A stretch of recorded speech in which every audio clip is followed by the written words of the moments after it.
Alright, it looks like we are live. Let me double check things here.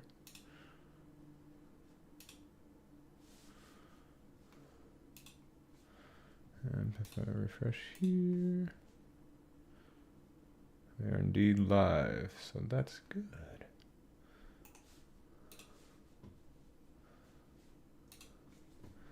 Alright, cool. Just setting a couple things up real quick.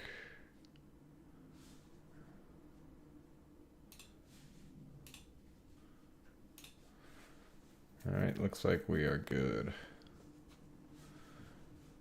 Very good. Alright, today we are going to continue streaming Elden Ring. I got my samurai character going here. Still got my my guide going because I'm trying to hit absolutely everything in Elden Ring. I already beaten this game, but I want to see absolutely everything.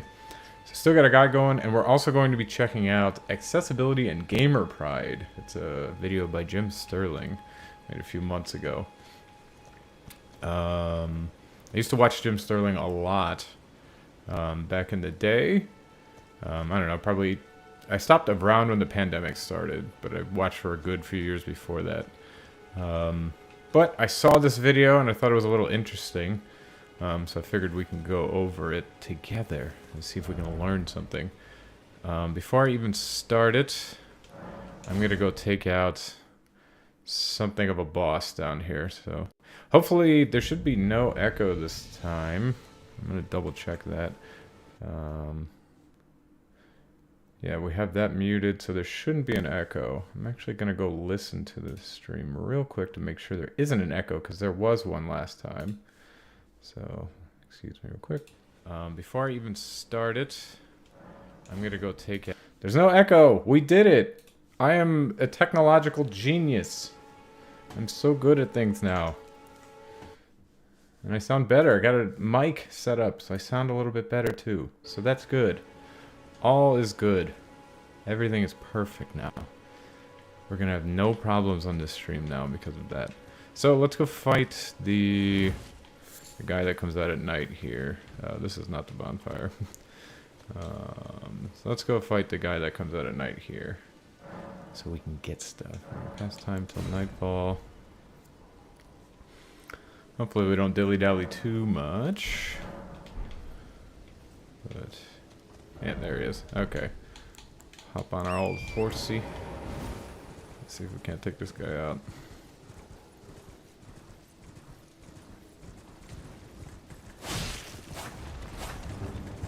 Knights Cavalry.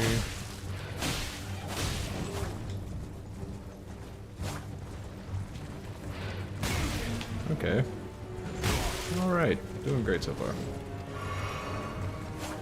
I get stuck on him a little bit, that was a little annoying, but seems like we're doing just fine. He's not a very hard guy to beat, at least while on the sword, or the horse.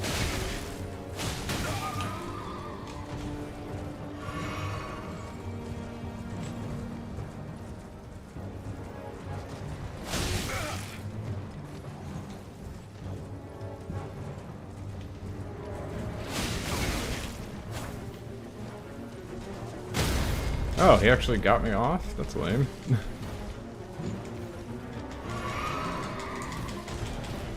Can't see because of the donkey, that's great.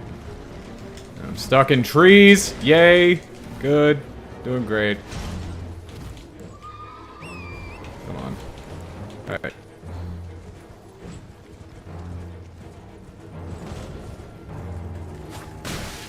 Really, that still got me? I'm trying to get behind him like I was.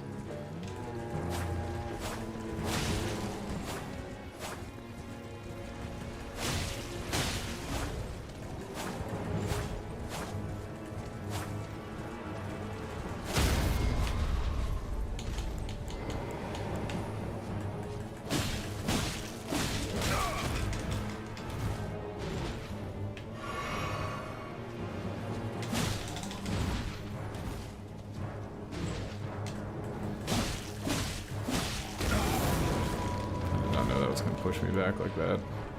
Okay, live and you learn.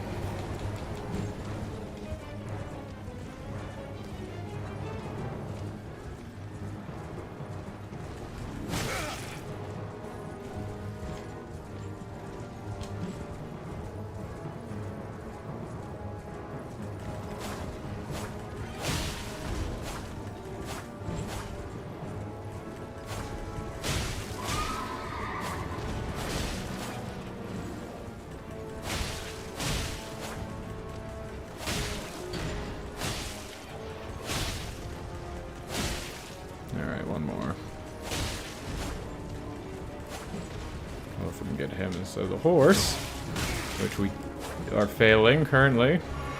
Good. Oh my god, I hate getting stuck on trees, man. Alright, got him. Yay! Easy enough fight to start off the stream. Got a barricade shield and a Knight Rider's flail. I always wanted one. Let's see. Can we level up? Do we have enough things to level up? Sure do. Alright, we want higher dexterity, I believe. Mostly just focusing on dexterity and vigor. I'm not sure exactly what kind of build I'm going to go for. I probably should have looked up. Let's see.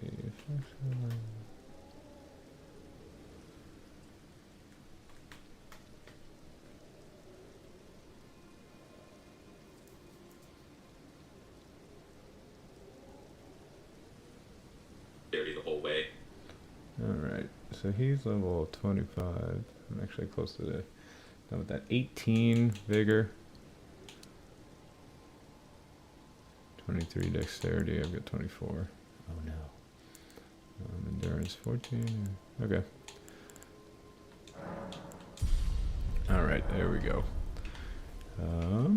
So, let's figure out where we're going next.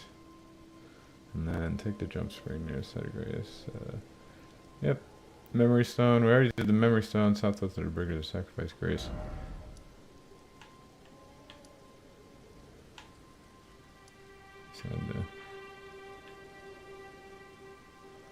And you find the corpse on a chair holding a stone sword key and statue points to the catacombs to complete. Yeah, that's Arid's Rise. We did that. Castle Morn Rampart.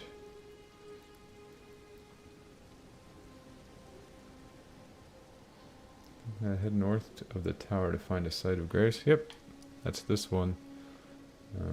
Right after that, you find a corpse on a chair holding a stone sword key. Okay, so let's go. A corpse on a chair, stone sword key, and start listening to good old Jim Sterling talk about accessibility and gamer pride. Of course, my play pause button isn't working because it's not selected correctly. Ooh. There we go. All right. Play pause should be up and running. It is. Cool. Let's get back to the video gain and then start listening. Ah. Ooh, pump that gamer iron. Oh, pump we're pumping iron right now. Pump it. Hello everyone, James Stephanie Sterling here. Very stylish jacket. Is it a stylish jacket? Let's look. It's alright, I guess. Not something I would wear. Not really a pink and purple guy. I like red, black. You know, these are my color. Gray. Uh-oh. I'm actually fucking dying to this giant here.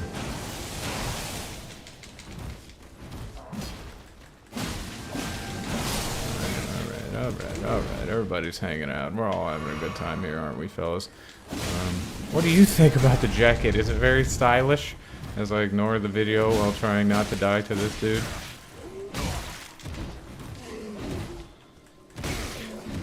Yeah, you're dead. Almost didn't make it, but I'm elite samurai gamer pumping iron guy. So we've got it going. We're talking about accessibility today, which is very exciting.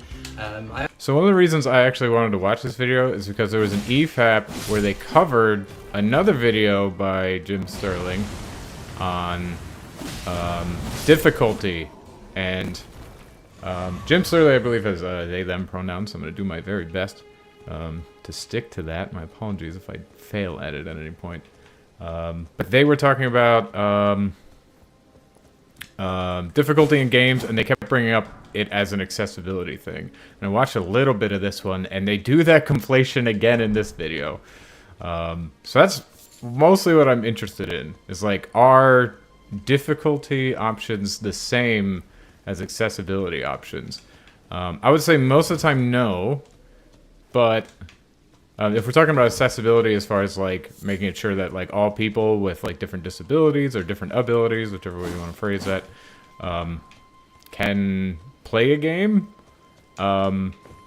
There's like stuff like colorblind modes and stuff like that, or like speech to text, or text to speech rather, stuff like that will help.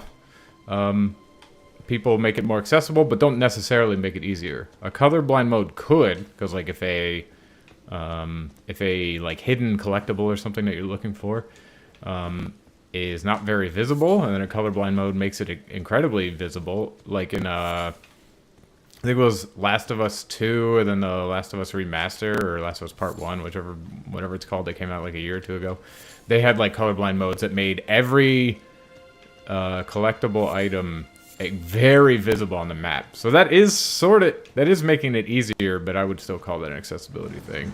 But anyway, all that ranting is like, I want to find the line between what is a difficulty option and what is an accessibility option. So I think Jim will help us. Well, I'm a little bit confused, but they call themselves James Stephanie Sterling in all their videos.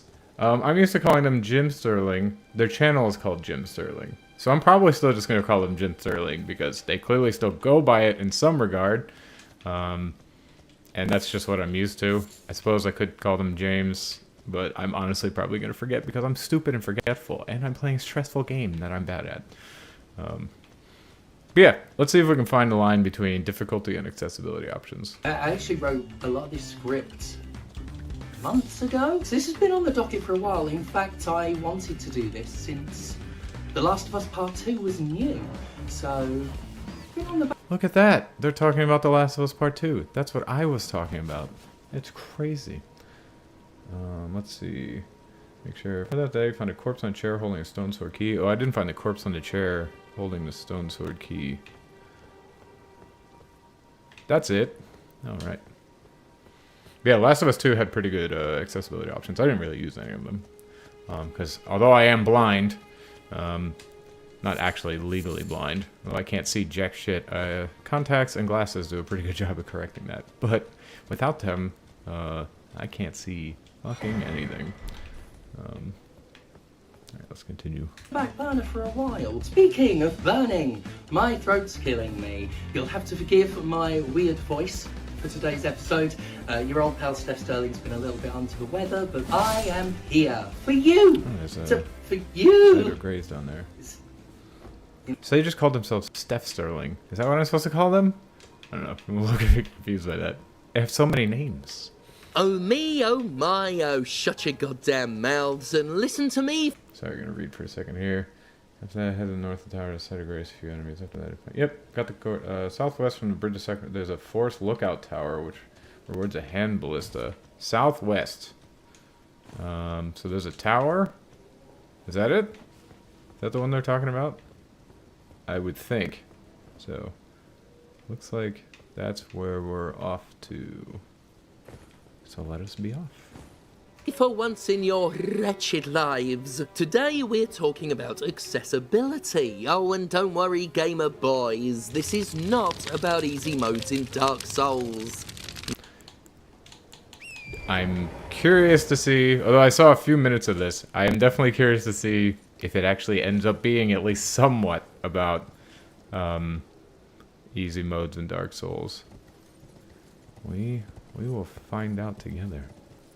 Not again. Not this week, anyway.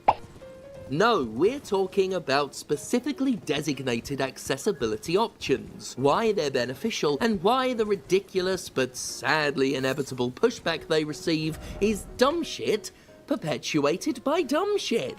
Okay, so I have... Yeah, I've been to that. Oh, that's Cider Grace. Okay, yeah, we're just going. I didn't realize where we were pointing at. That's Cider Grace. Let's go. As you can see, we'll be approaching this even-handedly in a calm and reasonable manner. Accessibility... Fucking hell. You can do it. I believe in you. Accessibility consideration has become an increasingly popular aspect of modern mainstream gaming, to the point where it's starting to become a normalized, even expected feature. I'm wondering... I think that is mostly true. I think I would actually pin a lot of that on technology being better. Like, it's way easier to programmatically, like, make things brighter or make things higher contrast than it used to be. I would assume, I don't know, I didn't develop games way back in the day. I would assume if you wanted to do like a colorblind mode in Mario or something like that, you'd probably have to just manually, like in OG Mario games, you probably have to manually recolor all the sprites. I don't know how easy it would be to add like a filter that says, okay, now Mario is red and the background is blue. Or actually, I guess what we got here, the background's gray and the character is blue. So if we wanted to do that with like Super Mario, or like one of the first Mario games or something, if we wanted to do it in Donkey Kong, or well, I guess Pong is probably pretty accessible. If we wanted to do something like that, it probably wasn't super easy and I'd have to redraw everything. So the ability to do this in game engines or just programmatically without use of a game engine that helps you, it's probably just way easier now. As a fraction of like the time spent on playing the game, it's just probably worth it. And since it's a reasonably small audience that you are helping with such options, it probably wasn't actually worth it originally, but now it's become worth it. That would be my guess on why that started happening more. Let's see. Jesus. This is a rare case where normalization in the mainstream sector is actually a good thing rather than some corporately mandated exercise in consumerist horror. Options. I'm curious how corporately mandated it is. I could do some insight into my own stuff. I'm a software engineer, and my previous company that I worked at, Cvent, we had a pretty big mandate to make everything usable. We started having to use screen readers and make sure all the stuff worked with them. We had to make everything in multiple languages and stuff. At AWS, I don't know if some of that's built in. I haven't really worked on the front end stuff, but I know there isn't nearly as much of a push to make everything accessible. And this is a much bigger company with a much wider audience. It may be that I used to work on like front end stuff, and now I don't really. Secret ahead. Stay calm, oh calm. Okay. What would the secret be? What does it say about the lookout tower? Directly south of the Grace site. There is a Grace named south of the lookout tower. If you play Forest Lookout Tower, which awards a hand ballista. I don't know what the Forest Lookout Tower is. I was wondering if there's these, but I don't see a way to get up them.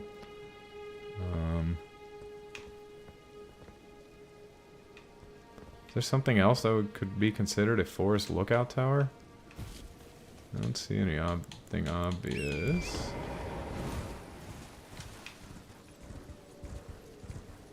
I think I've found it before. What's roam up here? Yeah, I'd be curious to know how much of it actually is corporate mandated versus like the developers being like, nope, we want to reach a audience. Or is there even a difference there?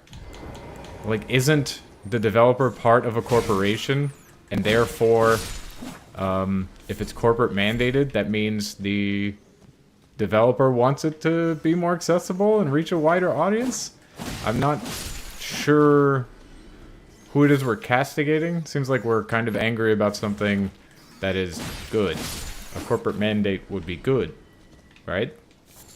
I could maybe see like if you were arguing, oh, it's like a law mandated thing, and be like, okay, the developer wouldn't do this, but they were required by law. But corporate mandate seems like exactly them doing a good job at making it happen.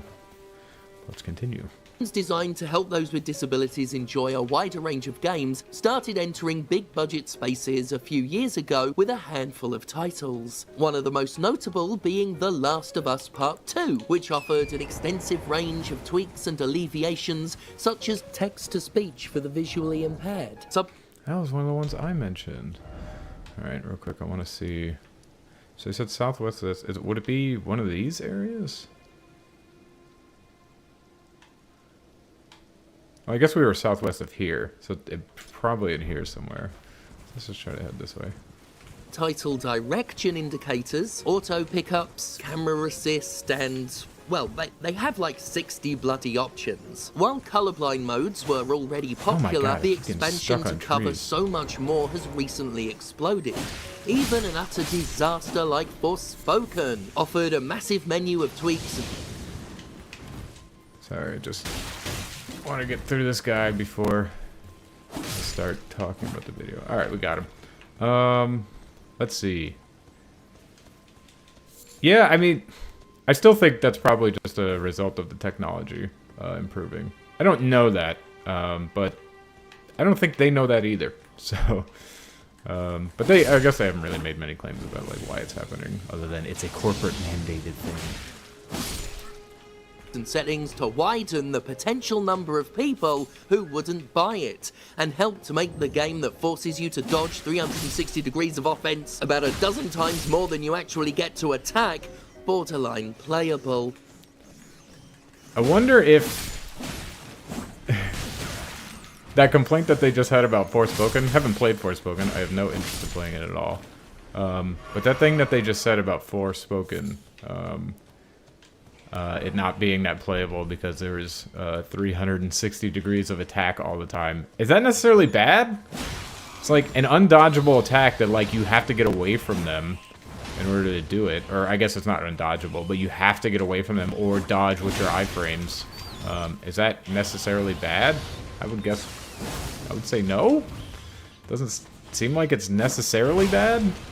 But that obviously isn't the focus of their video here, so maybe they're just, if I'm being charitable, which I try to be, maybe they're just kind of making an offhanded comment here.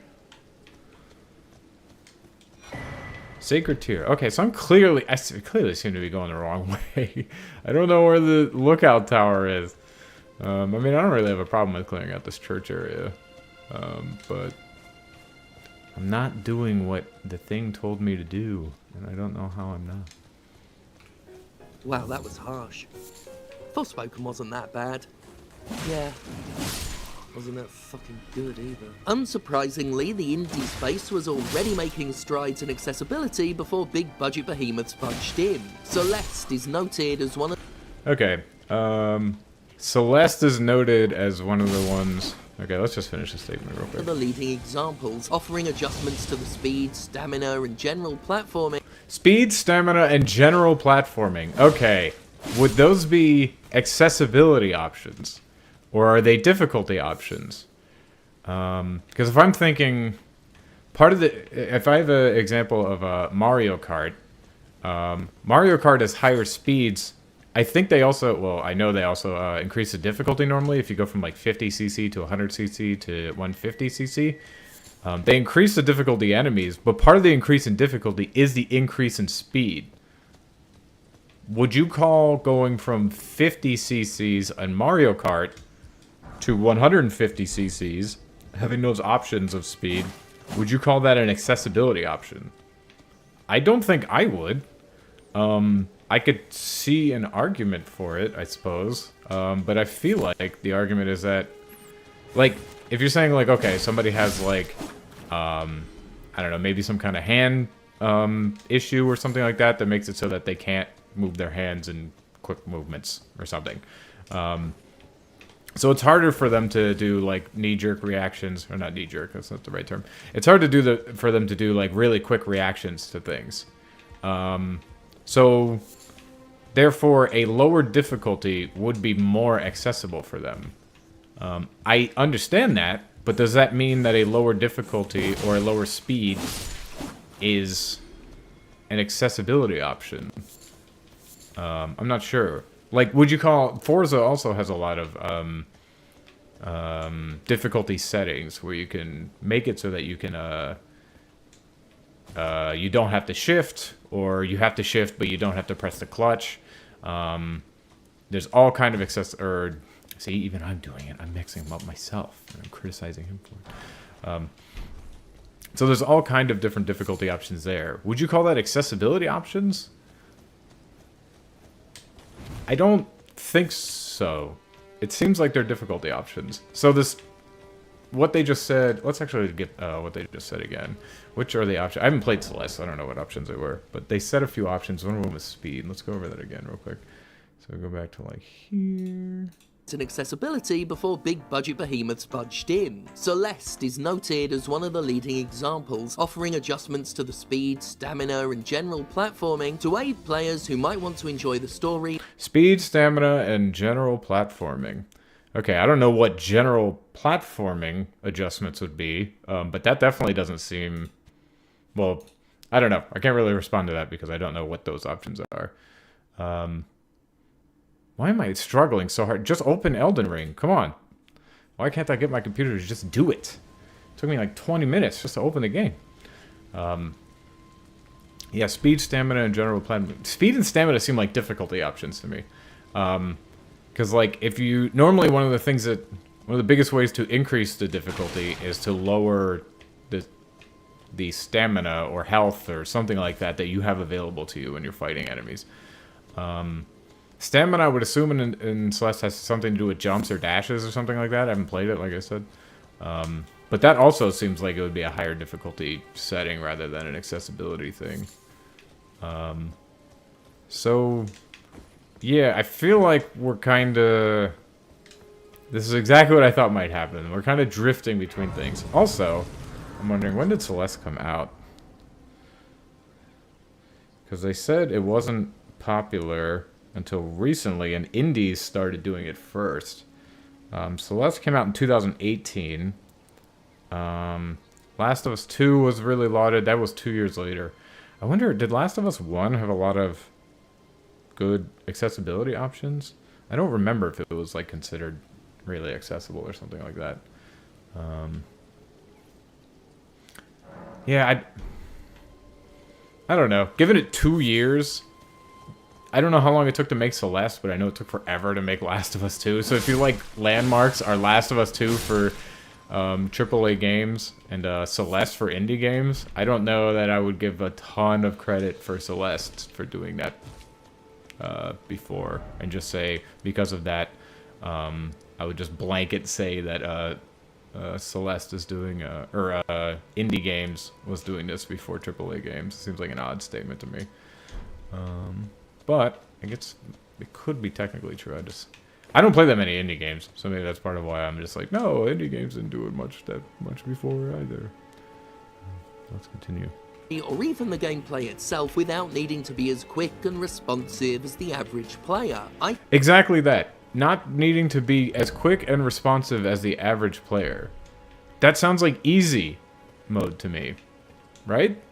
Is that a more accessible thing, or is that easier? And are they different? Maybe they're not different. I feel like a lot of times the line is pretty blurry there. Could that be the tower that we're talking about? I think that's probably the one they wanted me to go to. Let me face it and lay a marker down here. I mean, I would be southwest, right? So if I just go there. This is a big chasm. I'm just gonna go to the site of grace and try to head that way. Actually, cancel that. Let's just remove this pin. Iconfell is another fine example, offering adjustments that ease up the timing-based attacks or straight up offer the option of an instant victory. Ease up the timing-based attacks. Absolutely feels like an easy mode thing. This is like, it feels like a kind of like Guitar Hero. I'm trying to think, does Guitar Hero actually increase like the range at which you actually can get a correct note hit? Maybe it doesn't. But the timing is just way less critical, because if you have like two notes that are very close together in Guitar Hero, then you can't be pressing one of them when the next one comes on. Whereas when they're farther apart, like on an easier mode, the timing is way less important because you can still hold down the button until the other one has to come up. So would you say that Guitar Hero's easy, medium, hard, and expert, that's what it's called. I cannot think of it. I played a ton of Guitar Hero and I forgot what it's called. But would you say that Guitar Hero's easy, medium, hard, and expert levels are different accessibility options? I don't think I would. That seems like a really strange statement to me. That seems like it's... Yeah, I don't know. It just seems like difficulty to me. I'm having a hard time trying to figure out exactly why that is, but it feels like it is. Even though it does, like, the same thing. A person who has issues with, I don't know, like, maybe motion, like they have some kind of motion blindness. I'm not a doctor, so I'm going to be talking complete nonsense. But someone who has issues with, like, moving their hands quickly or, like, detecting different colors or motion, detecting motion or something like that, they're going to struggle much more in Guitar Hero on hard than another person would struggle on hard. But we don't call that accessibility. We still call that difficulty. Yeah. It's just an interesting thing to note. Allowing for players to just engage with the narrative. Now, I often have a problem with games. Also, to be fair, Guitar Hero doesn't have a narrative. The only reason to play that game is because of the mechanics. At least, it doesn't have a significant narrative. I've never heard of anyone playing Guitar Hero because of the narrative. There's technically like in one or two of them, I think you like create a character and like you're in a band. That's kind of the narrative. It's not like some deep story thing. I couldn't even name a character from it. Not that I am huge into stories in games anyway, most of the time, but I don't think anyone would say Guitar Hero is a thing that you play for the narrative. That's a little weird to me. So maybe that would be it. Would we say it's an accessibility options where it's just like, no, you can access a later part of the game because that's kind of the point of the game. Like, it's easy for you to access later parts of the story because we've made it easier. Whereas in Guitar Hero, there isn't really something to access. It's just the gameplay and setting the difficulty. Those are the things that you're quote-unquote accessing. So the difficulty is part of it, whereas... I don't remember the name of the game that they're talking about, but let's just say like another, like, I don't know, Mass Effect is a really big thing. Could you say that lowering the difficulty on Mass Effect is an accessibility option because you have an easier time accessing the rest of the story? I don't think anybody really talks that way, but I suppose it's not technically incorrect. But nobody would say, like, yeah, I use the accessibility option of Mass Effect by lowering it to easy. I'm like, okay, that's a strange statement. Let's continue. Games that play themselves, like Raid Shadow Legends, but I really don't mind it for Why didn't I get a crit on that guy? I felt like it was right behind him. I should have got the crit. But whatever. Is this the ballista? Hey, we did it! We found the thing I was supposed to find. I am so good at Vibio gain. That's cool. What was the next thing we were going to try to find? My iPad closed, and I have to unlock it, and it doesn't recognize my face. Alright, so... Next out there is a great name south of... The Force Lookout Tower, directly south of here. So it would be like here, somewhere. Alright, so let's go down. extensive RPGs and other games that actually have some goddamn effort put into them and offer something worth experiencing, rather than... I also don't like, Jim seems to talk about a lot of AAA games as if they don't have effort put into them. That's a pattern I noticed of them years ago when I watched them a lot, maybe it's probably still a pattern. The way they're talking about AAA games right now and how indies are just way better already makes me think that that's what they think about it. But maybe I'm wrong. Maybe I'm just being incredibly uncharitable. It's very possible. a shallow as fuck minimum viable product designed only for monetization rather than entertainment.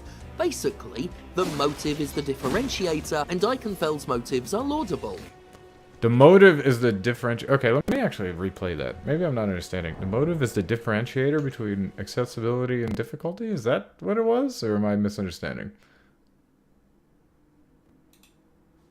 straight up offer the option of an instant victory, allowing for players to just engage Instant with the victory, narrative. okay. Now, I often have a problem with games that play themselves, like Raid Shadow Legends, but I really don't mind it for extensive RPGs and other games that actually have some goddamn effort put into them and offer something worth experiencing. Okay, they're saying that Raid Shadow Legends doesn't have any effort put into it, which I haven't played much Raid Shadow Legends. I did download it once just to see what the hell it even was. But I think that's reductive. I understand their point when they're just like, this is a cash grab. It's not made for, like, the artistic vision. I can get that perspective, but to say that it doesn't have effort put into it, I don't know. I've worked on a bunch of things that are clearly just made for money. I'm a software engineer. It's kind of what we do. A lot of people aren't super passionate about, like, I used to work on a website for setting up meetings. I don't think anybody that we worked with was incredibly passionate about setting up meetings, but we're all just doing it because we want money. But that doesn't mean there wasn't a whole ton of effort to try to make the best thing we could make. I think that's a little bit shallow. But even what they're saying, like, okay, it plays itself, and that's fine when effort is put in, and it's not fine when effort isn't put in. I think I'd just straight up disagree with that. If I were like a consequentialist, isn't the consequence the same? Like, they put the play itself mode in so you can get further in the game, be it Raid Shadow Legends or what was it, Eichenfell, is that what they said? If the consequence is that you get to the end of the game, isn't it good otherwise? Like, if that's the consequence in both of them and you want to be like, want the later parts to be accessible, isn't that good in both instances, regardless of the motive? It seems like it should be. If your goal is to make things more accessible, even if you don't like the game, having more accessibility in there seems like it should be good. Yeah, I haven't even been using the blue one, to be honest with you. Do I have it? No, I don't. Okay. Yes, that seems like a bit of an odd statement to me. Anyway, let's see what we're doing here. Actually, can I level up? I should look up. Where is? I don't know what kind of build I want to go for. And honestly, at the beginning, I just want to, like, I'm just trying to get through this. We got a lot of game to play, so I'm just gonna follow a build guide too. So let's see. Extra life, dexterity builds.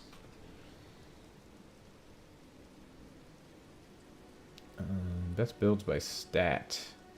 So we're going at dexterity builds. That's 15.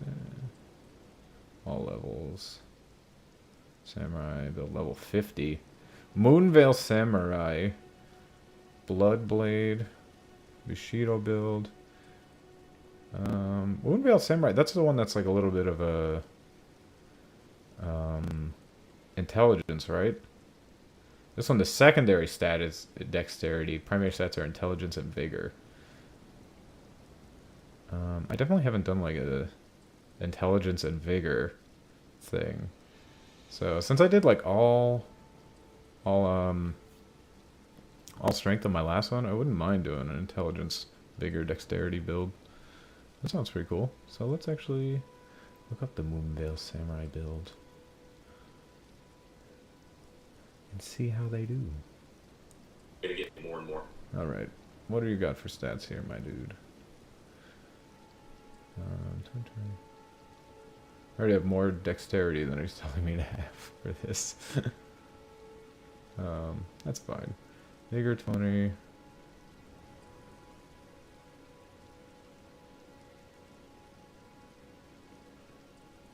Yeah, definitely have more dexterity than he was saying that I should have. That's okay. At some point we can respec, but we're gonna need to be upping our intelligence a lot. Sure, it requires a glimpse on sorceries. I don't know, does it even make sense for me to try to do that right now? If I just do Extra Life Samurai build. What other ones I got? Supreme Samurai Guide, all game build. Samurai Guide. I know this is incredibly exciting content right now. It's just so exciting watching me just sit here. In this Elden Ring video, Rant. I'll go with the Supreme Samurai. That seems like more what I'm going for. Vigor, mind. Yeah, so if I'm just doing this, I gotta just get way up on a lot of things. So that's cool. I'll stick with that. Maybe we're gonna go full on samurai, and then later we'll switch it up to maybe like an intelligence kind of based thing. But we're gonna go straight up samurai now. I should actually be able to level up. I need like what, 500? I've got a couple of these. Oh, I got more than I thought. So if I need 500, I think these are 200 each, something like that. Oh, yeah, I'm an idiot. Why did I do that? It should have been 3. I can't do math, guys. It's okay. I just can't do math. It's fine. You ever just not be able to do math? Well, I can't. So we're gonna keep upping our dexterity until I feel like I'm dying more.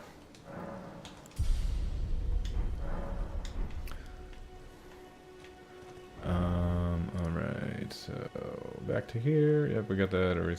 Yep. It sounds like, yep, if you play as a mage, your next stop is demi-human fortunes, following to pass west from disgrace. Okay, so that's like this, I think.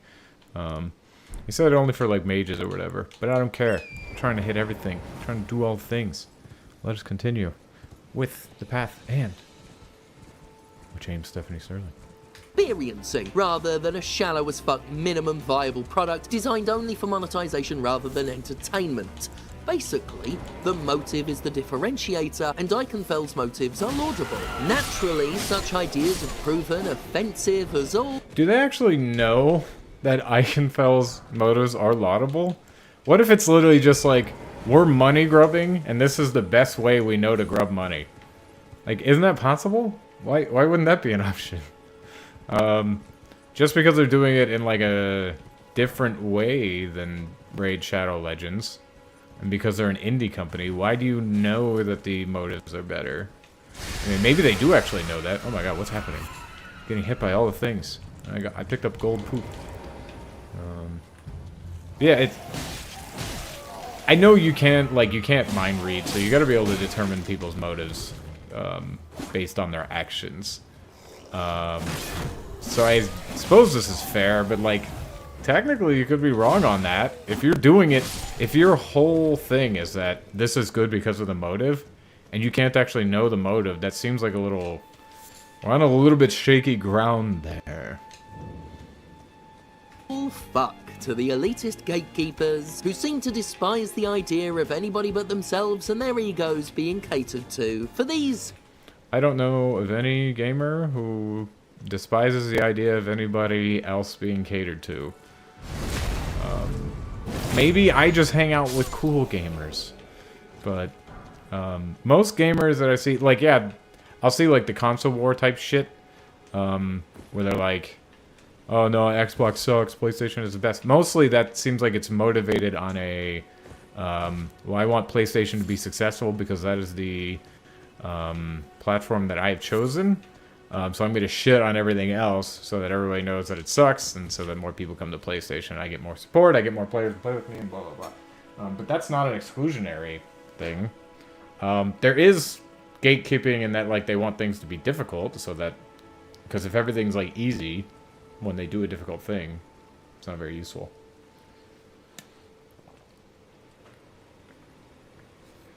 Yeah, I know. He talks about that, oh no, they want every game to be made for you. Nobody has the time to play all games, so I can't imagine people would actually think that they need every game to cater to them and only them. Like, who actually cares if, like, a game is made for little kids, and then, like, an adult gets really bored by it? They're like, oh, it didn't cater to you. Just like, I don't think anybody actually cares. So, don't think I agree with that statement, Jim. Seems a little iffy to me. Okay, we got a big ol'... Oh, that's the mom or whatever thing, right? Yeah.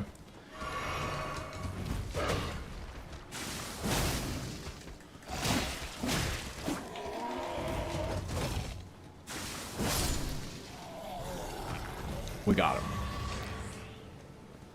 So good at the game. So many blood coming out. Let's diplomatically call them troglodytes. Video games are pure.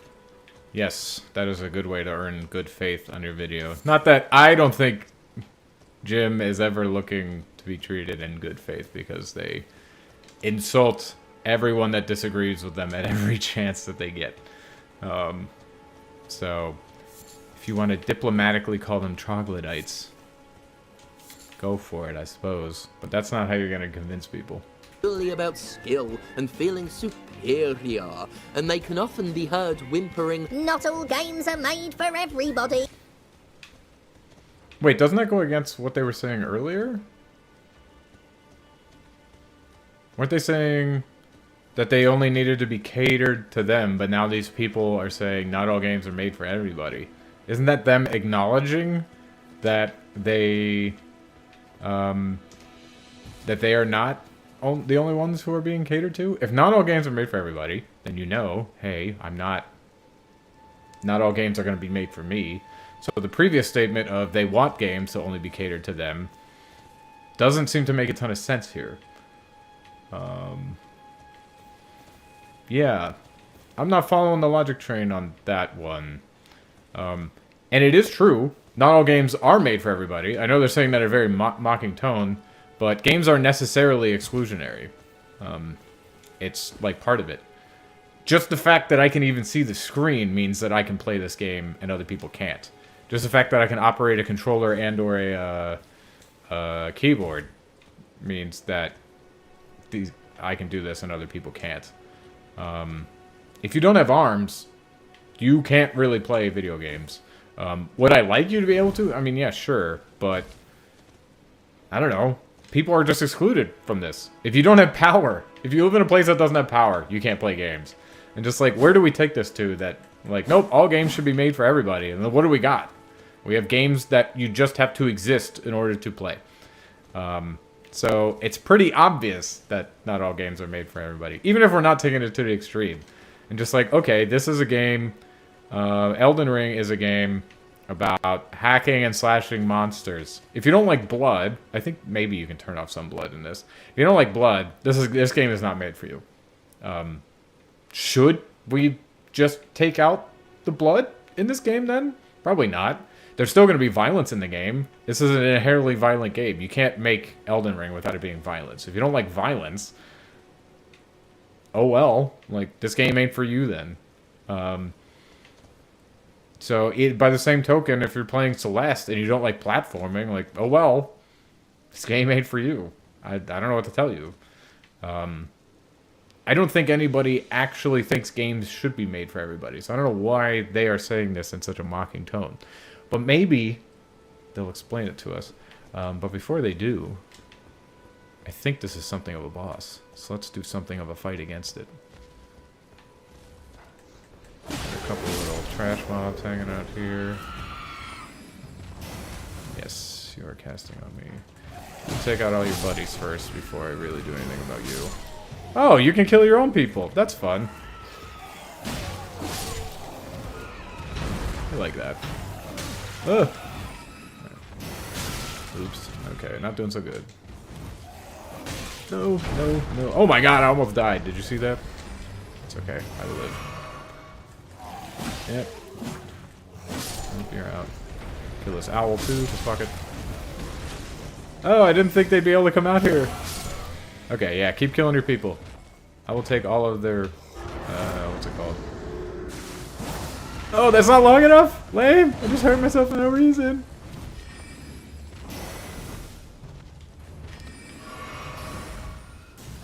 Yep, yep, yep.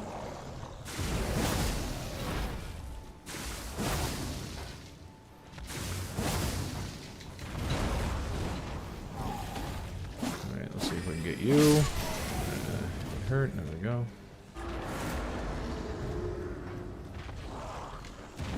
Oh wow, they went around the tree. I thought the tree would save me. I learned.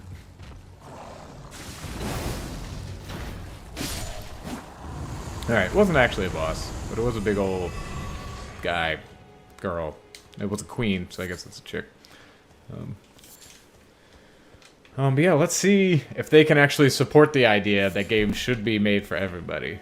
I doubt it, but, you know, I've been wrong before. To justify their Actually, again, before we do that, let me see. We got the Demi-Human Queen staff, which is quite good at low levels. Celia Crystal Tunnel Grace you found earlier in Caelid. I found a Celia Crystal Tunnel Grace in Caelid?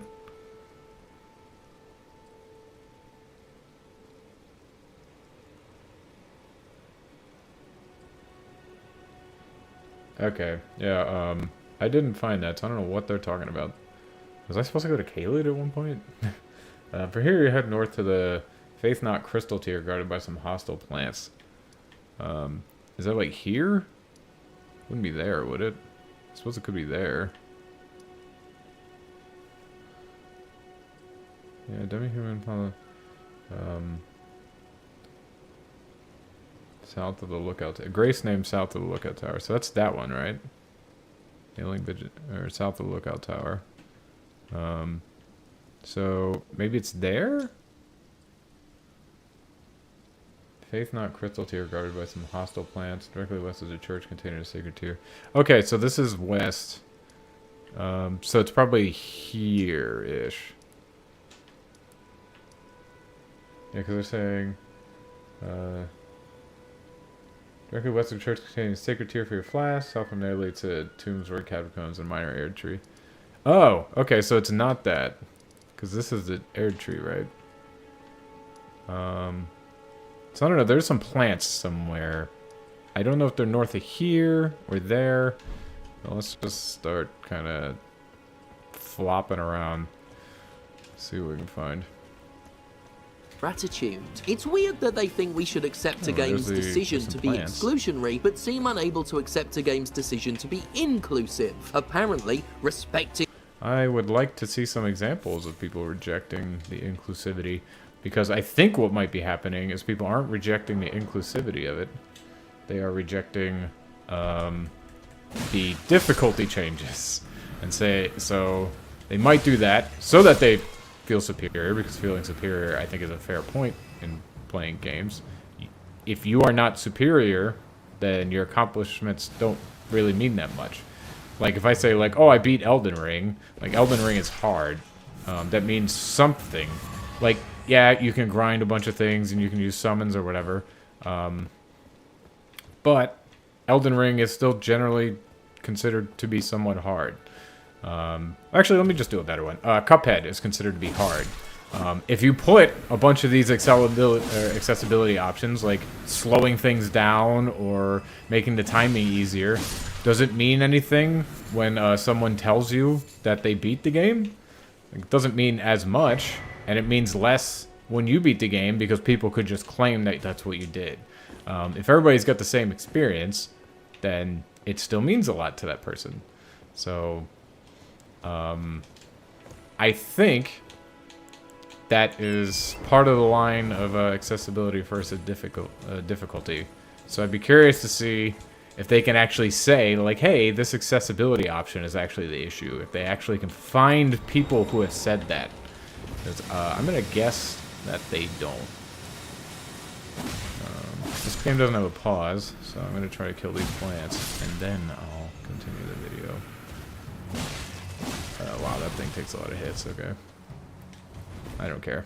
I'm leaving it. A developer's vision and not demanding they cater to everybody is only something they believe in when that vision makes them the sole beneficiary. Funny how that works. For indeed. I also wonder when a lot of people say stuff like this, when they say the royal they, just talking about a quote-unquote group of people, all the contradictory thoughts that they have are just because it's different people saying different things and they're getting mad at both of them. So I'm gonna guess that a lot of these, like, things, unless you can find one person who said both of these things, I kinda doubt that you found anyone, like, I kinda doubt that this is happening on any reasonable scale. You can always find somebody who believes anything. But is this like a reasonable scale, and is it actually really the same people saying these contradictory things? I'm doubtful, but maybe they'll prove me wrong. Not all games are made for everybody. Games like Sekiro make that abundantly clear. But would it be a problem if they were? That seems to be a... Would it be a problem if Sekiro was made for everybody? Almost certainly yes. Part of Sekiro's appeal is how difficult it is. So if you are going to make it much easier, improve timing, and like I'm trying to use the things that they said for Celeste, improve the platforming or the timing, and make it easier for them, or change stamina in Sekiro, that's going to make it easier, thereby making the accomplishment less meaningful if you do it. Even if that person didn't use them, it still means less when they talk about it. Because, like, it's a pretty common thing in, like, communities where, like, in, like, the Souls community, like, Soulsborne game community, or stuff like that, it's pretty common for people to be like, hey, I beat this thing. Like, oh, great, dude, you fucking did it. Like, I know that the thing Get Good gets floated around, but that's actually what they want you to do. They want you to get good so you can experience the same thing that they did when they tried to get good. If you just say, no, instead of getting good, you can just change the difficulty or add these accessibility options, you are now changing a lot of this experience for people and allowing people to not have to do that. And therefore, when they talk about it with other people, they don't know if they accomplished the same things, and it ruins some of the accomplishment for the people who are talking about it. So, I would say adding certain options to Sekiro, certain what Jim would call accessibility options, would probably make it worse. I also haven't played Sekiro, but I'm interested in it because I do sort of like... I started liking some of the more difficult Soulsborne stuff after playing Elden Ring, although I'm playing it somewhat easy mode with my summons and shit. But I haven't actually played it, so there's that. A flask, I can do stuff with the flask. Oh, I'm very happy that they added this little dot here since I played. It's so good. Sometimes you forget that you can do things. Is that an accessibility option? Probably not, but it's something I enjoy. Shall I share them in Marika's own way? Yeah, sure. Yeah, Marika's own way. Sure. A sticking point here, because the argument that Not all games are made for everybody. Actually, okay, so we did that. We got the directly west of the church containing sacred tier. South from here leads to the Tombsword Catacombs and a minor air tree. And both the Crimson crystals here and your flask. Okay, so let's go to the Tombsword Catacombs. I didn't go to the catacombs that the other thing was pointing to. I wonder if if it was like telling me to do that.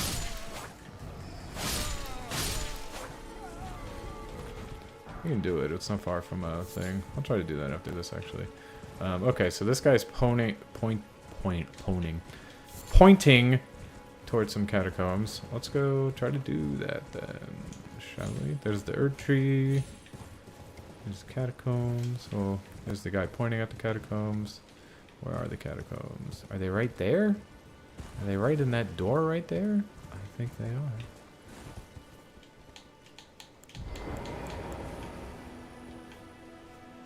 is treated as a self-justifying statement. It's true, therefore it's right. And the alternative concept, the idea... At least they acknowledge that this is true. It's definitely true. So, and I would say it is right. For all the reasons that I laid out. That they're necessarily exclusionary because you start ruining the experience when you include absolutely everyone. But let's see if they can prove me wrong. I'm so excited to be proved wrong. Don't you love it when you're proven wrong and then your mind expands? Sorry, I have a goal to drink a whole crap load of water every day, so I'm trying to do it. idea of all games indeed being made for everybody seems to disgust these people. Just look at the Gamer TM reaction to that mod for Sekiro that automates the parries. Like, who gives a fuck? Yeah, I don't know. I feel like I'd just be repeating myself if I talk about why. Oh my god, I hate that. The freaking dialogue didn't go away, so I could not lock on this dude. I remember that. That is so stupid. Oh yeah, I forgot. freaking skeletons. Alright, let's get him.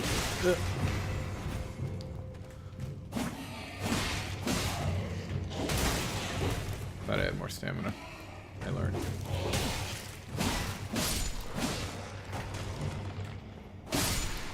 Got him. Alright, got a cookbook. We'll be cooking. Yeah, I feel like I've already kind of addressed that point, but we can continue. About what people do with the products they bought for their own entertainment. But this self-validating attitude is the exact same attitude that you see in people who justify shitty things being done to people with Life isn't fair. no, it's not, but So they think that this is the same thing as people justifying shitty things because life isn't fair. I don't think that's the same thing. Let me kill this skeleton and go over why that's probably not the same thing. Do you think that not being able to play a game because it's too difficult is like the same thing as like something legitimately shitty happening to you in life because it's unfair? Is a game being too difficult for you unfair? I guess maybe another way to kind of say that. I guess maybe, but I feel like we're stretching the term unfair really far there. Like what is like what does unfairness mean if we just say sometimes people can't do things and that's always unfair? Sometimes, I mean, I guess it's unfair. I don't know. Well, I am a determined, or I don't believe in free will. So I technically kind of think everything is unfair.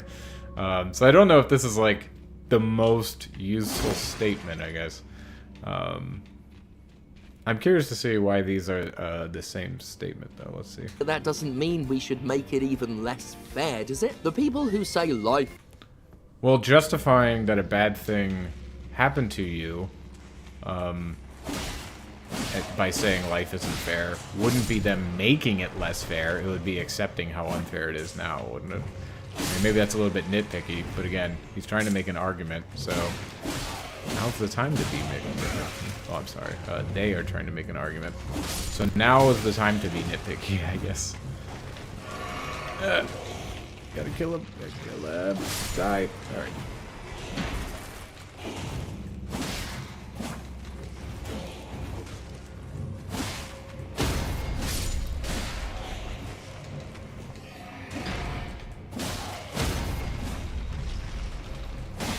Did I not get that thing? I thought I did. Okay, I did that time.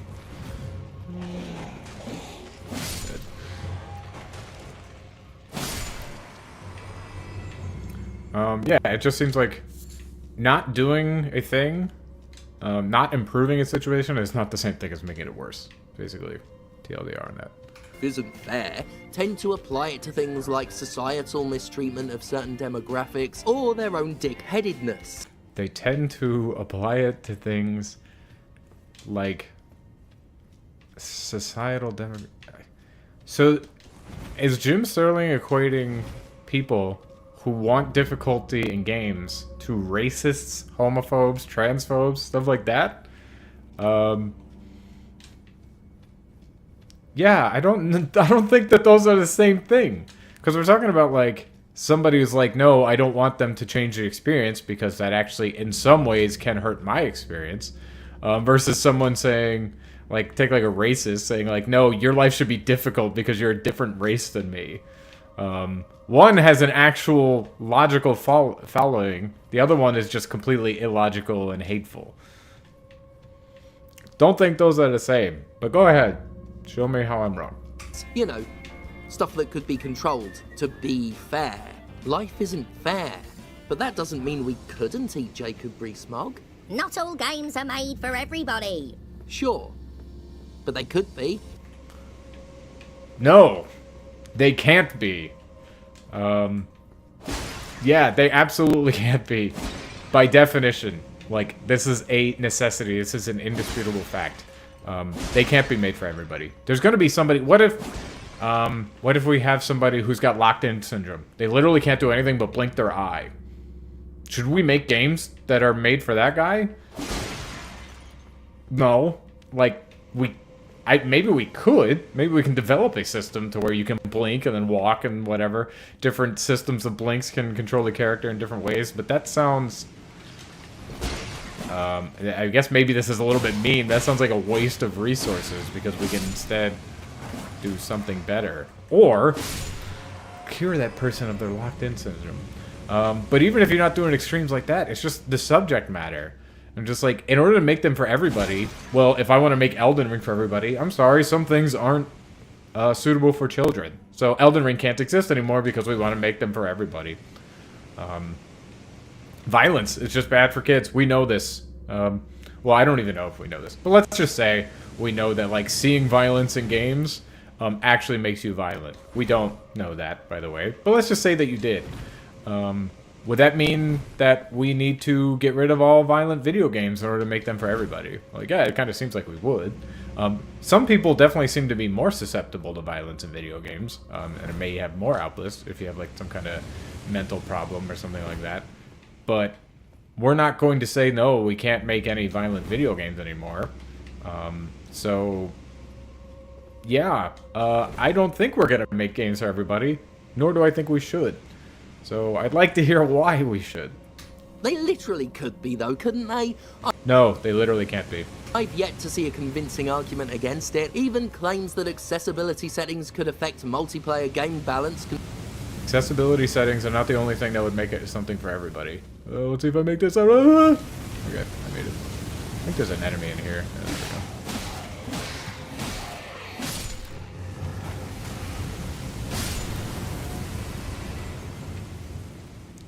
Okay. But yeah, they literally can't. I think this is such a wild statement that games can be made for everybody. That sounds so insane to me. I just don't understand how they can think that. All right, I'm running. I'm going. Okay, I made it. There's a way to deactivate this. I think you hit it. Is that all you do? Oh, that worked. There you go.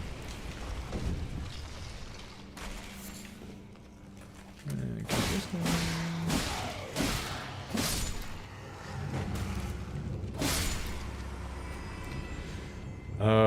So yeah, that seems like a very convincing argument to me. Just, yeah, Jim, I have one viewer sometimes. Come on my show and then maybe I can give you a convincing argument. I'd be happy to have you. Maybe I could double them up to 2 viewers. That would be great if you came on. Can be easily countered with different lobbies. It's not like these settings require an extensive amount of R&D either, since developers like Naughty Dog already did the groundwork and... If you're saying that it doesn't take, I mean, yeah, I guess it doesn't take extensive R&D, but, like, especially for indie games, it's like the idea that, like, this would be, like, something we could easily do sounds insane to me. I haven't worked much with, like, Unity or Unreal to see how much of this is, like, built into the engines. I would imagine a good amount of it is, but I highly doubt everything is, like, very easy to do. So indie games made by one person also fall into all games. I'm gonna try, this looked like it was going pretty far, so I think I'm gonna try to go back downstairs, and go down that path real quick to see if it doesn't lead out of here. Yeah, this looks like it's an end, so that's good. There's probably a few skellies in here. What's that? That's not an actual skeleton? Oh, okay, there we go.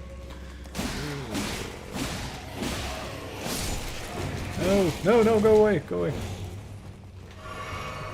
Damn, there's a lot of skeletons in here. No, I want you to slash this way so you can kill the... Why the fuck? That is so annoying. Okay, I got a lot of them.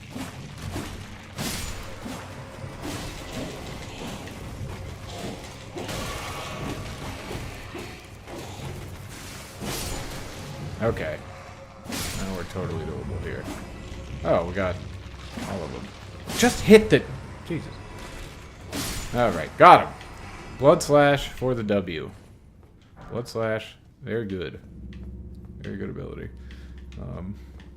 Alright, cool. So we can continue up this way.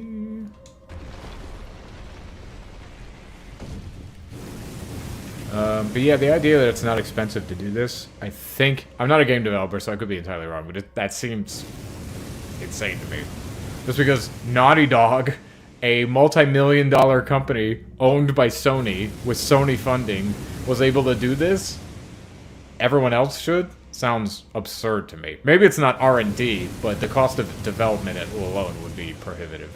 And these features are becoming standardized, codified already. Oh, also, as far as single-player games go, there's no excuse to want them to lack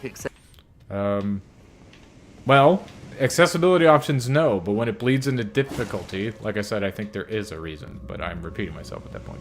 accessibility settings outside of a desire to literally be an exclusionary gatekeeper. I will not be hearing a... Gatekeeping is not in and of itself bad. You should definitely gatekeep things.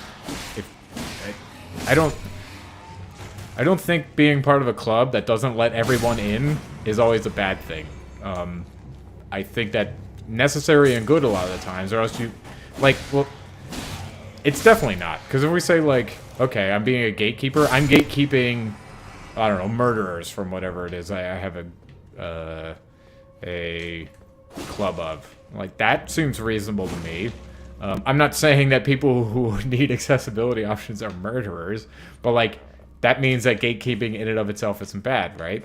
So then we can take that concept and be like, okay, is it okay to gatekeep ever? We already know the answer is yes. So can we gatekeep in this instance? Is it fair to gatekeep on difficulty? Well, this is the thing. They're trying to talk about accessibility, but they keep talking about difficulty a lot of time. So yeah, I think when it bleeds into what they view as difficulty, there is a reason to gatekeep. Because, like, the people who beat Cuphead is a pretty exclusive club. And that means something to them because of how hard it is to do. If you make it easier, or you make it more accessible in some instances, that's not good. There's some accessibility options which don't affect difficulty, which I don't think anybody would be complaining about. But the ones that do, make that group, that gate-kept group, mean less. So, alright, we are leaving to hit the Grace again, and then we'll go fight a boss. But we'll listen to what Jim has to say. The counterclaim, because there ain't one. In terms of exclusion... There definitely is one, whether or not you agree with what I said. I know that Jim knows this. I know that they know that there's arguments against this. So there ain't one is a strong term. But I don't know, a lot of times it feels like it's just like, you're either not listening, or you interpret everything everyone else says as bad faith. By choice, there's no recent example finer than the upcoming Final Fantasy XVI. As excellently criticised by accessibility advocate Laura Kate Dale, who also does our subtitles, because accessibility, the upcoming action RPG is utilising accessibility options in a way that seems outwardly hostile to the concept. Okay, I don't know anything about this game. I'm interested in playing it at some point, but I'm really curious to see how they're outwardly hostile. We will find out, hopefully. Rather than putting such options in a menu, like a normal game that has its fucking head screwed on right, FF16 is tying them to specific pieces of in-game equipment.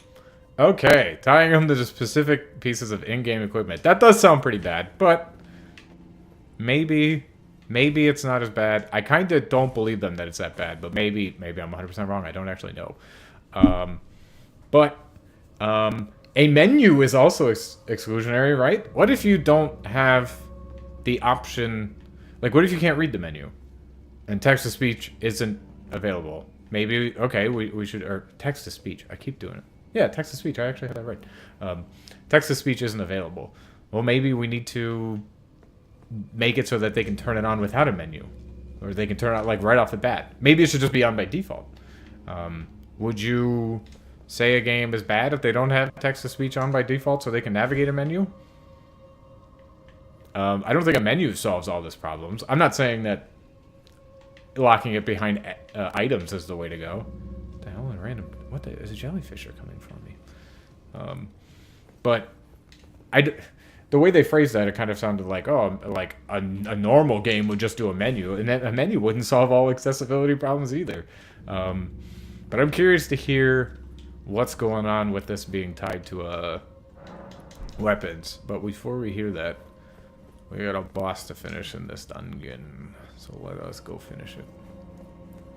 I don't have to fight. I hate in some of these dungeons where you have to fight things on the way to the door. Like, you have to do that with the gargoyles sometimes. A lot of times you can run by them, but sometimes you can't. Let's do our easy mode of our lone wolf ashes.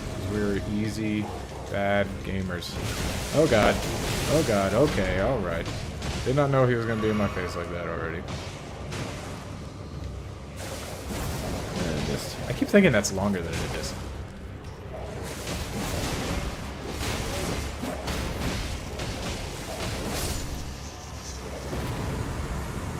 How good I am. Such an actual god at this game. So let's see. We can remove that so it doesn't show up anymore. It costs more FP than I have. Oh no. I'll just have to keep using the wolves. Wolves for life.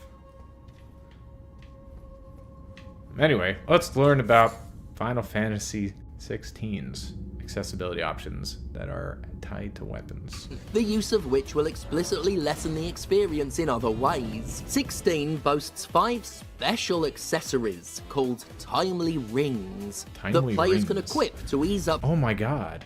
Timely Rings? Elden Ring? Coincidence? Absolutely. But it's fun anyway. Certain gameplay aspects they might struggle with. One accessory allows a character to automatically use potions, something my ADHD... Is automatically using potions an accessibility option? What game was it I was just playing? I think maybe it was Starfield. I think it's Starfield. Where they have a mod where, on some armor, where you will automatically use a med pack when you're low. Would you call that mod an accessibility option? That seems like it's just like a perk of the weapon or ring or whatever in this case. I think that's very strange to call that an accessibility option. But maybe I'm wrong. That's what I'm saying. Like, making things easier or doing everything. Not everything that changes the game should be qualified as an accessibility option. It seems like that's kind of where we're going. And it's just like, oh, if it makes it one thing for one person easier, then it's accessibility option. This sounds like this game doesn't have very many accessibility options and has items that make things easier. Let's see why that's not the case. The adult ass would appreciate another. Yes, you would appreciate that, but part of the game is to manage when you're going to use health potions. That's that's an explicit mechanic in this game. It takes a long time. Like, look how long it takes me to do this. I could easily get hit again before I'm done doing that. That's part of this game. So if this game had an item like that, it would make things much easier. But that doesn't mean it's accessible. Like, I don't know. That's I don't know. This is a very strange one. Like, yeah, I guess it does if you have ADHD. I don't have ADHD, so I don't actually know. But I can understand why it would make things easier for you if you have ADHD. But, like, it's just because it helps somebody with a disability? Does that mean it's an accessibility option? I don't think that can be the only defining factor. Another simplifies combos to single button presses. Something... Again, that doesn't sound like an accessibility option. That sounds like it's like, okay, we're making something easier for you. We're making this mechanic easier for you so that you are better. And it will come at the detriment of not equipping other things. I assume. I don't know. Maybe you can have all the rings equipped that you want. But I assume it will come at the detriment of not being able to equip other rings. So here's an example, actually. Street Fighter 6 has modern controls, which makes it so that you can just sit there and hold the trigger and then press a button to execute combos instead of learning all the combos. And Street Fighter combos are pretty complicated because some of the, like, a Shoryuken or like a Hadoken is quarter circle forward. It's down, then down, forward, and then forward. So you do a quarter circle on the D-pad, and then punch. You don't have to do that with this. You can just press the one special button and throw out a Hadouken. And if you want to do a combo with a Hadouken in it, it'll just automatically do it on these modern controls. Are modern controls an accessibility option then? It's like, well, maybe, but the downside for doing modern controls is that you have way less options. You only have 4 attack buttons, whereas you have 6 here. Or 6 in classic controls, rather. So is that an accessibility option? It takes some stuff away from you. So that doesn't seem very accessible to me. Maybe as far as like making it more easy for people with disabilities, it might be an accessibility option, but it also makes like, hey, some things are you just can no longer do these things. So the higher, I guess, higher technical things are actually locked out, and that you just can't do them, period. There's some combos that you just won't be able to do on modern controls. So is that an accessibility option? If we're saying that this thing that allows you to do easy combos in Final Fantasy 16 is an accessibility option, then modern controls in Street Fighter 6 must be. It must be an accessibility option. But I don't hear anybody talking about it like that. I don't know. I mean, I guess it is kind of an accessibility option. It's making the game a little bit easier for people, so that they can just concentrate on footsies. So maybe it is an accessibility option, but it seems like an odd way to state it, I suppose. Thing that, well, again, my ADHD-addled ass would appreciate. 5 rings, each one offering the kind of accessibility option you typically find in an accessibility menu. 5 rings. And 16 only has 3 ring slots. Show you my ring slot. Hey, that's exactly what I was saying. It only has 3 ring slots. So that seems like it's actually a mechanic and not an accessibility option. It's just like, hey, you want to make this easier? Then you're going to be missing out on something. Something else is going to be harder. So I think the complaint here actually should be just like, hey, this doesn't have the accessibility options that I want. Not get like, say it's like, oh, it's totally hostile to accessibility. It seems like you just don't like this mechanic. Maybe I'm wrong though. Anyway, so we did Tombs of Encounter World. Minor Air Tree. Okay, so we're going to the Air Tree, fighting us a tree. So the Air Tree is there. Yeah. All right, let's go. What this means is that not only will the use of any one ring take up a valuable accessory slot that you could put something else into, you can't even use them all at once. You're literally being forced to choose between accessibility settings at the cost of the game's own gear slots. You're literally having to choose accessibility. I just don't agree that these are accessibility options. It sounds like they made a game where like it has these mechanics. You can only remove them if you want to have another detriment. That just doesn't sound like accessibility to me. I mean, maybe what it sounds like more to me is that it's like, okay, we know this game has a lot of mechanics. If you want to learn one, here, you won't have to think about this one as much. So eventually you might not want any of the accessibility options or the rings on. I don't know if there's just better gear then, but then it becomes you're rewarded for learning the mechanics of the game by having slots open to do other things. So I don't know. It seems so strange to me to call this an accessibility option. It's just learning the mechanics. The developers want you to learn the mechanics. That's the goal of their game, is to make you engage with the mechanics. And they gave you a way to not, so that maybe you can learn the other ones. That's how I view it anyway. And that's, well, kind of insulting. Which is ironic, because producer... Is it insulting for the developer to say, hey, we want you to learn the mechanics of our game? Is that an insult? Doesn't seem like one to me. Anyway, let me fight this tree. Alright, I'm already getting absolutely punished by this air tree. I have a feeling I'm going to struggle a bit with this guy, because I'm bad.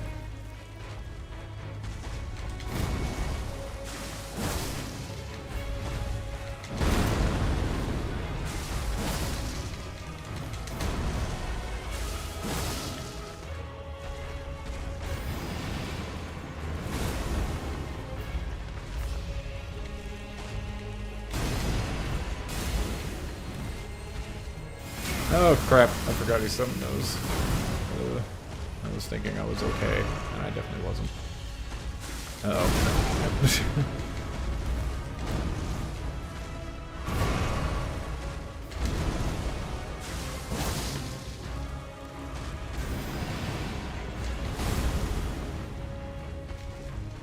Alright, do an attack. Oh, it's that one. Yep. Alright, done. Yep. Alright.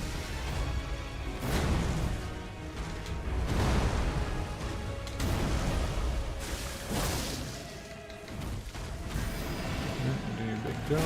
Looks like I've actually kind of just learned you, buddy. I've played against you so many times you'd think I would have already known it, but I forgot. It's been a while. I should dodge toward forward.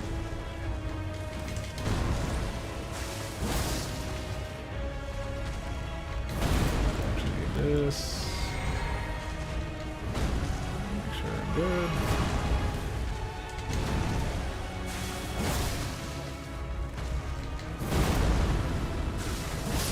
Got him! Started off real bad. And we did a big ol' learning. Just dodge toward it. Hit it with the bloody slash. It's just all you gotta do. An opaline bubble tier, crimson burst, crystal tier. Plains, you see a mausoleum. Oh look, it's a... I can't remember that dude's name. But it's one of those pot guys. Maybe it's just a pot and it's not a pot guy. Anyway, let's continue learning how removing mechanics from games is actually accessibility.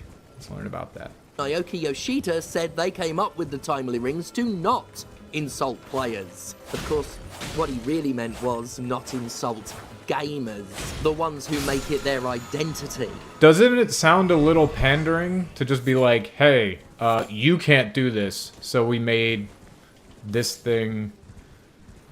I don't know, like, the idea is just like, hey, we think you can do all the mechanics, so we want you to be able to learn them by taking out a... Like, one of the easy ways to learn them is to just not have to concentrate on other ones while you're learning.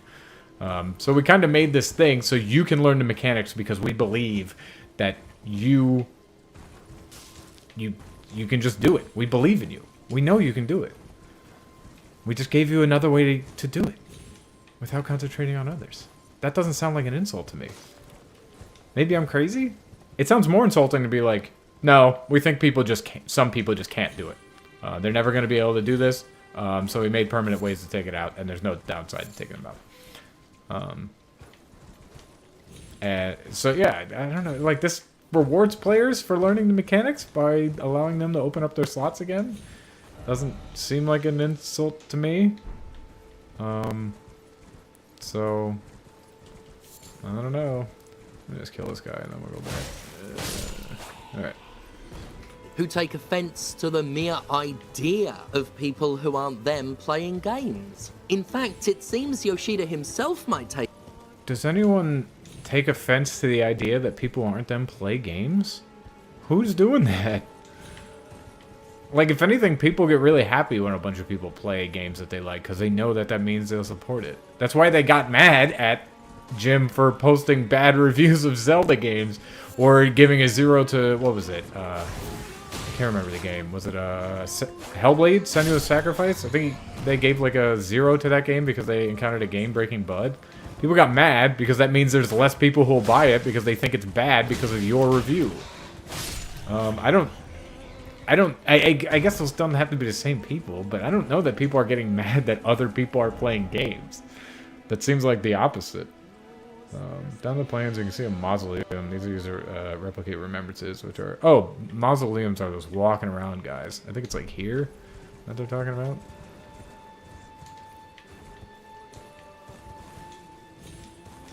Somebody's singing.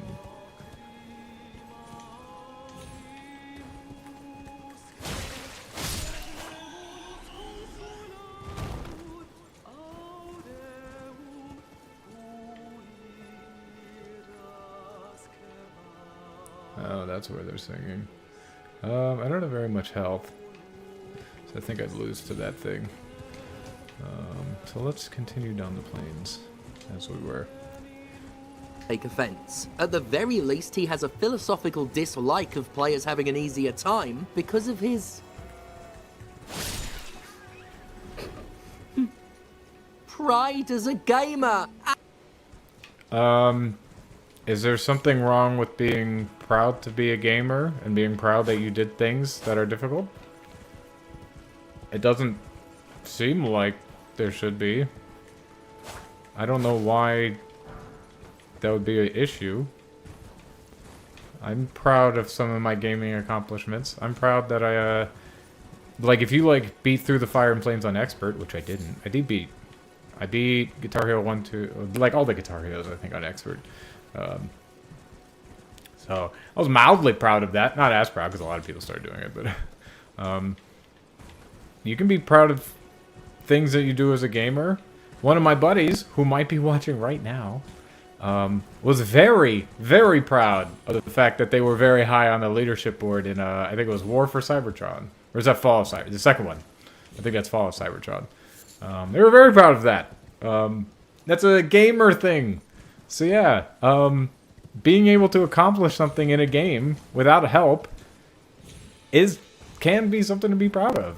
I don't see why not. Just because it's not always super meaningful. I mean, I guess it could be meaningful, but I don't know. Like that seems real. That seems really gatekeepy, actually. Saying that you shouldn't be proud as a gamer seems incredibly gatekeepy. Way more than saying that we don't want some things to be changed in our games. That seems like a real gatekeepy statement, which, according to Jim, is something we shouldn't be doing. So, let's see why I'd be wrong in that. I'm just so excited for them to prove me wrong. They keep saying no one proves them wrong. I suppose I'm not, because I'm not talking to them. But they keep saying that, and I'm just like, well, why don't you just give it a shot? Why don't you prove me wrong? Come on, Jim. I know you can do it. I have faith in you. You're smart. You can do it. I'm an idiot.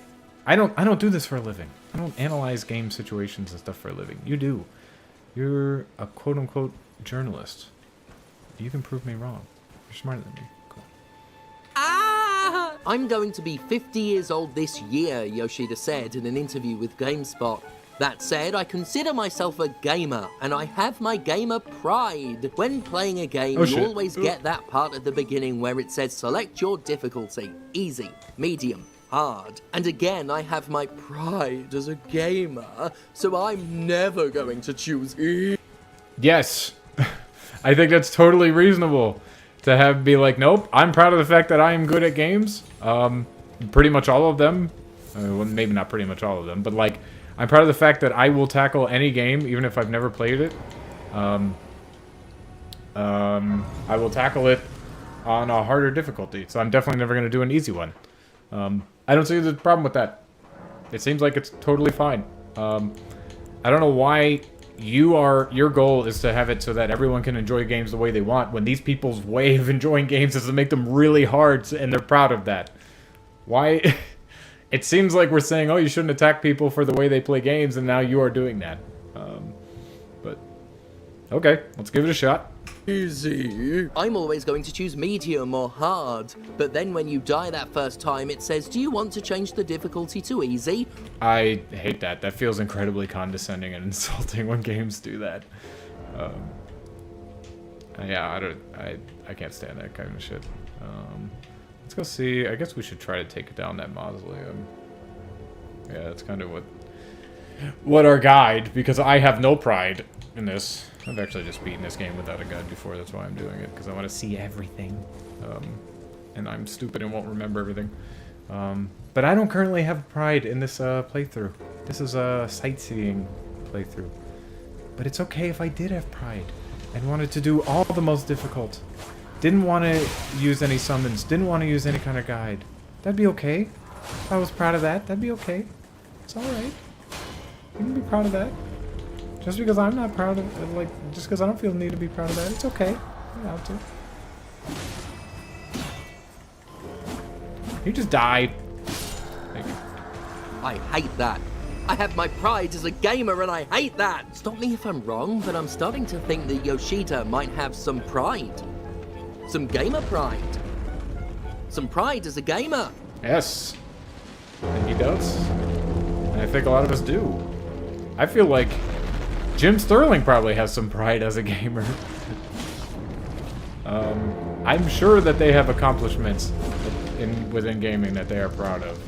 It seems really insane to me to be like, nope, I've never done anything in a game that I thought was like cool or anything. I never went on like a huge kill streak in a game.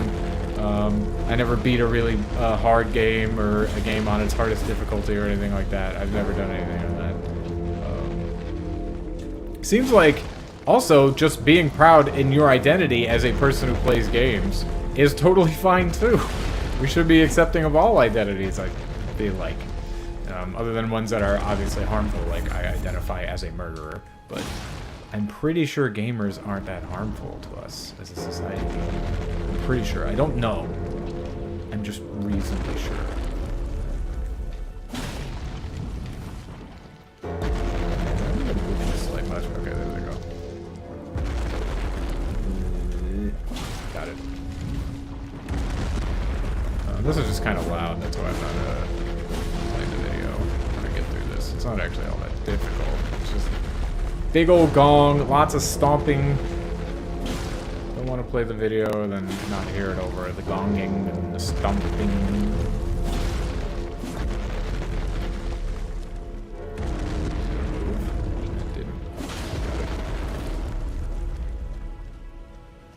Have I not done enough of this yet?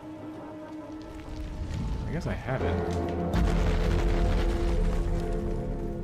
There's just so much of it.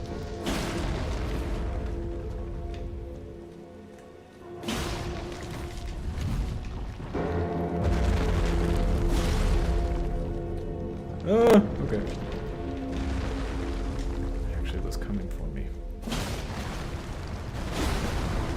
Okay, did I do it? Things are falling, right? Okay, yeah, I did it. Very good. The mausoleum cometh down.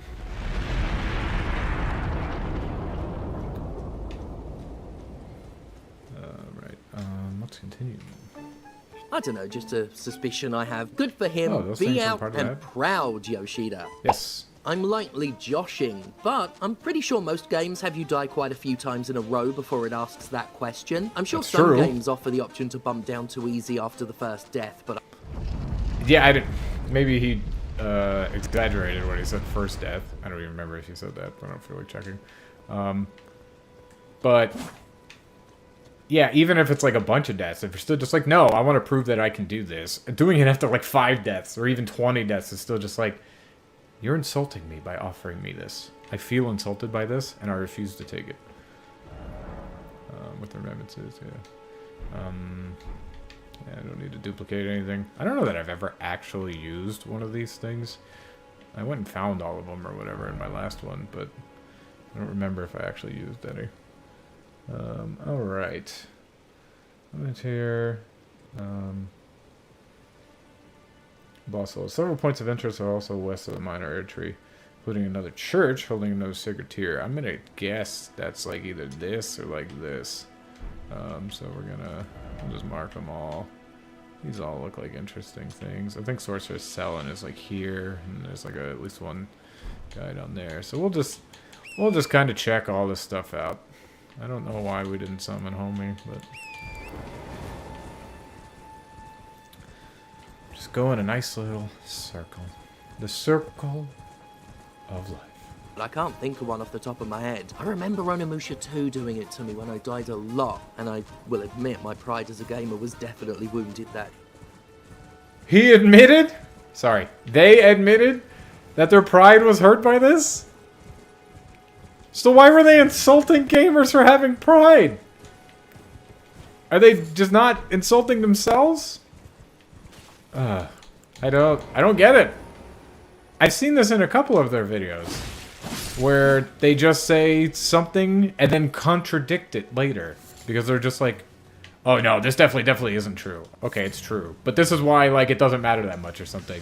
I'm just like, wow. Okay. Can you just think about what you're saying first? Like this, they're saying that they got hurt by the pride, and they were making fun of the statement. I don't know, that's very strange to me. Very strange to me. Day, patronizing fucking bastard. But Yes, I mean, you gotta die exactly. 5 times. Patronizing fucking bastard! Are they just nitpicking the ones? Is that just the gold here? Ugh. It's ridiculous. To get a white Tanuki suit in modern Marios. Oh lord, no, remember how fucking distressed people got over shit like that being in Mario 2. Ain't... I don't get it. They gotta just be nitpicking the amount of deaths that the person was talking about. Right? That's just gotta be it. Because they've admitted that this is these mechanics can hurt their pride. And it is insulting. So, okay, if we take the Mario example, I definitely felt I was playing whatever the Bowser's Castle was. It's like Mario Land 3D plus Bowser's Castle or whatever it is. It's like a remake that had the kind of bigger world where you could fight a gigantic flamey Bowser. I can't remember what it's called. Something Bowser's Castle, something like that. And it had the like golden suit, and I felt insulted by it. And so what people are saying is like, hey, this is an example of a quote-unquote accessibility option that actually affects gamers because it annoys them because the game is telling them that they're bad. So, again, accessibility options can affect other people. So I mean, that's admittedly not a big one, so they probably should be just fine with it and just deal with it. But it definitely can affect them. So I don't... And Jim has admitted as such. Like, they admitted that this can definitely affect them. So I don't know. I don't know what's going on here. I'm lost. I'm trying to find my way. I'm just a little bird trying to find my way. I want Mama James Stephanie Sterling to feed me. And I feel like what I'm getting are just, I don't know, it's just like rotten meat. The worms are just, it's like those baked worms. When the worms come out after it rains, this is like the ones where it's done raining and now the sun is out and they get cooked on the sidewalk. These are the worms that Mama Bird James Stephanie Sterling is feeding little baby bird me. I'm not happy about it, okay? We can get better worms. It's okay. We can do it. I believe in us. Let's kill this wolf. And then continue with the game. Nothing wrong with assist features in what's essentially a children's game. Come on. So, Final Fantasy... Well, there would be something wrong with an assist feature in it, because it can hurt their pride, which you have said happened to you while playing Onimusha or whatever it was.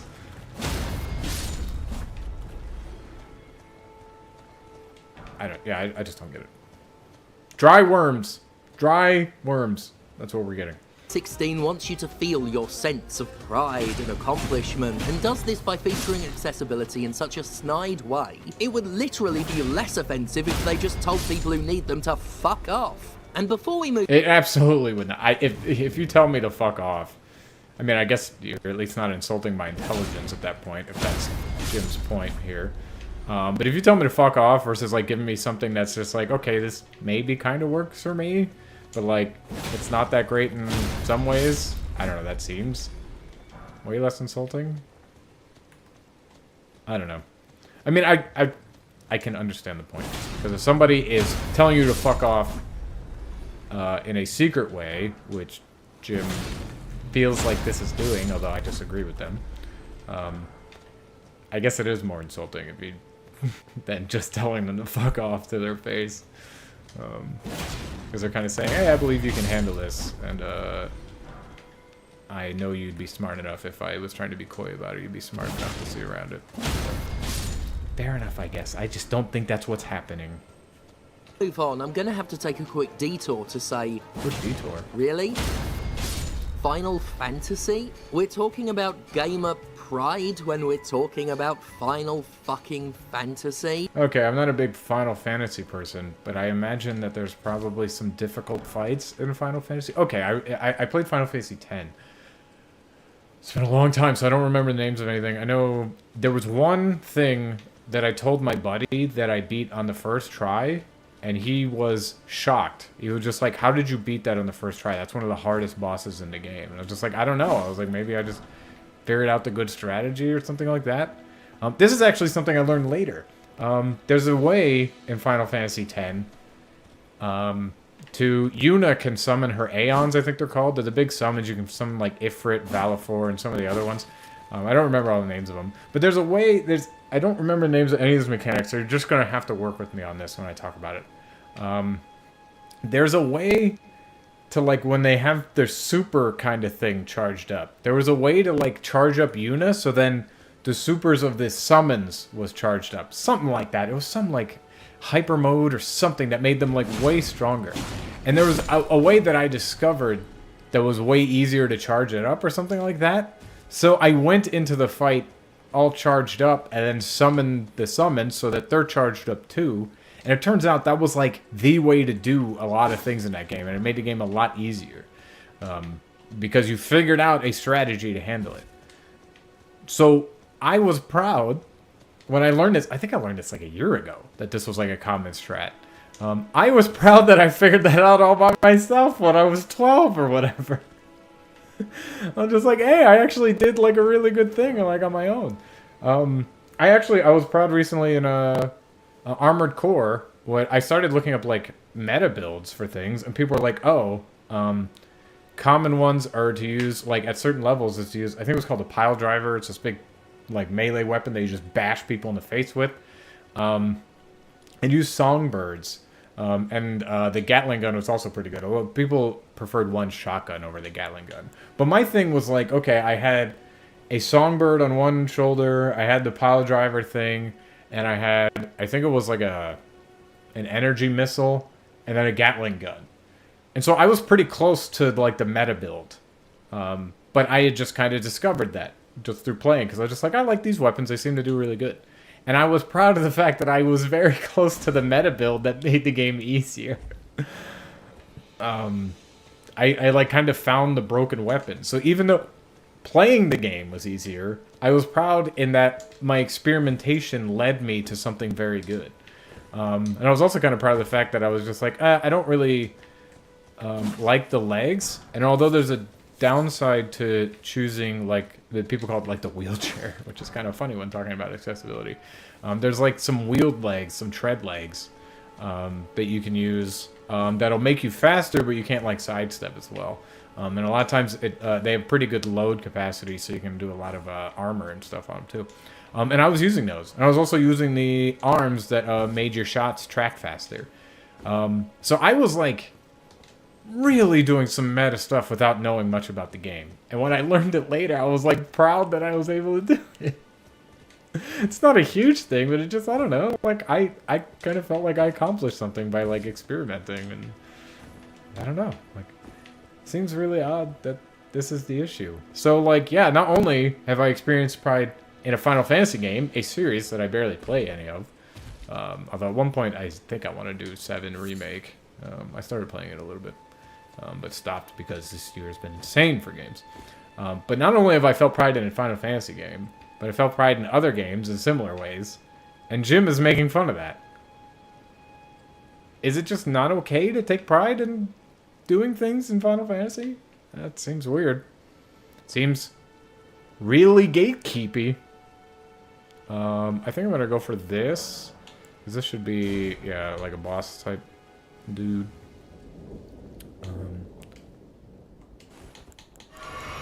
But okay, that's gonna be them there.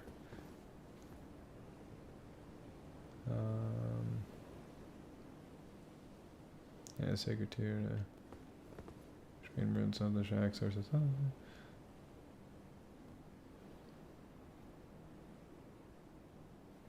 Okay, yeah, got it. So let's try to tackle this thing.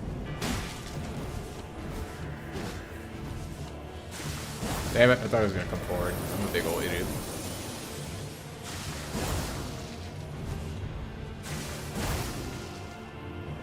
Wow, this bloody slash is incredibly good.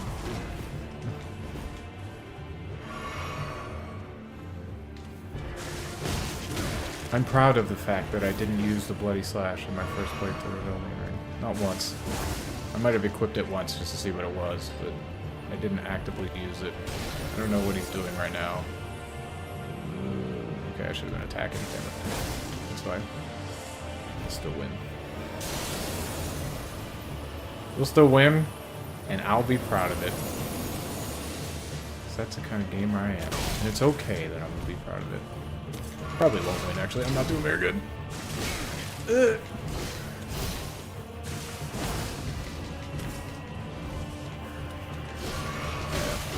My pride as a gamer is definitely being hurt by this individual.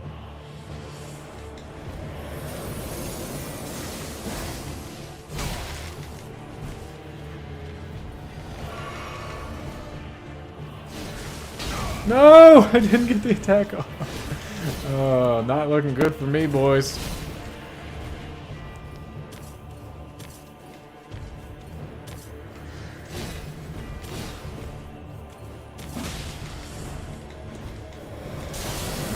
That, okay. That. No, my gamer pride! No! My beautiful gamer pride is gone. I guess I'll do Steak of Marika. Let's see what we can do here.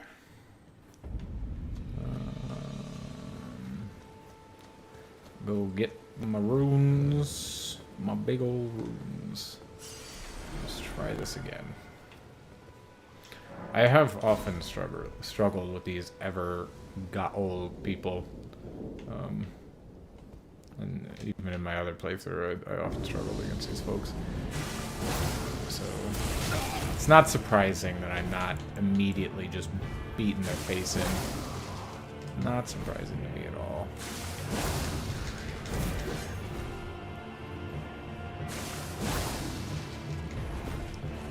I mean, the fact that I am hurting myself with every one of these slashes is obviously doing some damage to me, but obviously the trade-off is quite good. So, alright, yes, you're just summoning that, and I can hit you. Yep, I can hit you again. I learned that last time. Yep, you're gonna do that, but then you're gonna spit some frost at me, so we'll sidestep. We'll come in with a bloody slash to your face. Looking much better this time. Oh, it doesn't stop you from that? Lame. That's okay. Oh shit, I might get hurt. Yes, okay. Looking much better. I did a big ol' heckin' learn.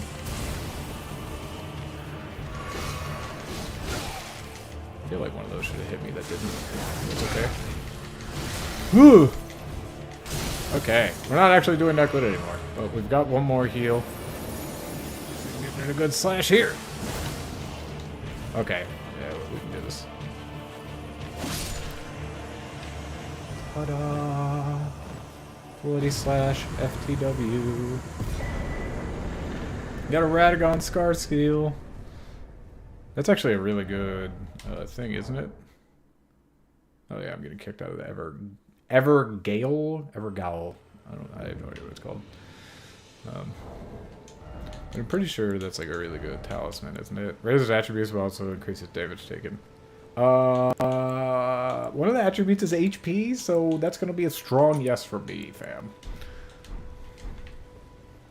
So we got a couple more other things to visit. How are we doing? We're not doing good on potions at all, so we are going to go here. Is this one on the ground? Yeah, it is. Yeah. But while we are doing that, when in the blue fuck nasty hell has anybody played a mainline Final Fantasy game looking to have their pride as a gamer tested? Barring I wasn't looking to have my pride as a gamer tested, but I did experience pride from doing it. We need, what, 2,600-ish to level up again. I'm just going to use all these. Does that should give me there, right? Yeah, that's 3,000. Yeah. Alright. I mean, I'll admit, it does sound odd if somebody were to do that, but I don't... it's really gatekeeper to be like, no one plays Final Fantasy to be proud. No one. No one ever will. Very strange. Very gatekeeping. It's so weird that they want to not be gatekeeping. That's like the whole point. And then they're gatekeeping what you do with your games. Insulting you for doing it, in fact. So, very strange. Specific self-imposed challenges, I argue that anybody playing Final Fantasy to have a... Okay, did they just say outside of specific self-imposed challenges? Is that what they said? Alright, let's explore that statement. A mainline Final Fantasy game looking to have their pride as a gamer tested. Barring specific self-imposed challenges, I argue that anybody playing Final Fantasy to have a punishing time and test their gaming acumen is, like, do they know what Final Fantasy is? Okay, so yeah, the self-imposed challenges obviously would be one way. So that's good that they recognize that.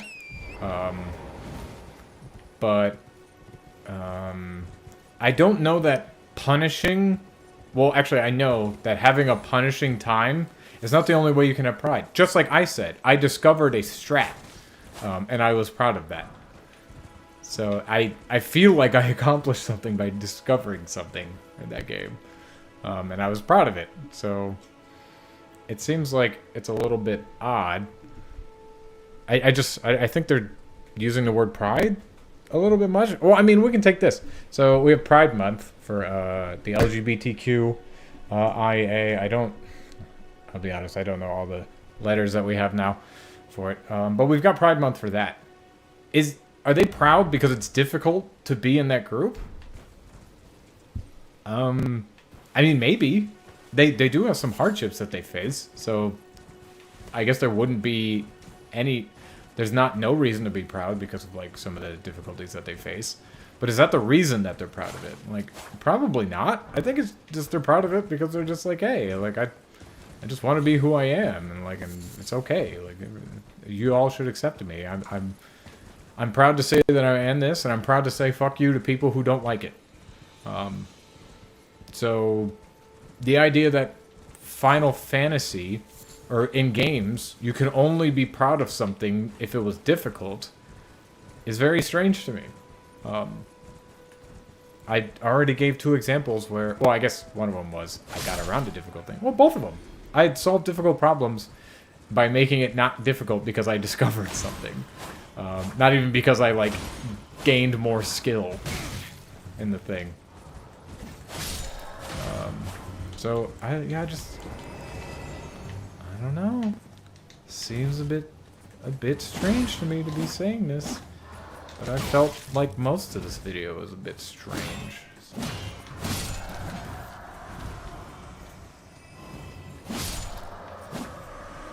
By the way, Matt, if you're still watching, I did notice your text. I don't know, or your message that outhorse the horseman.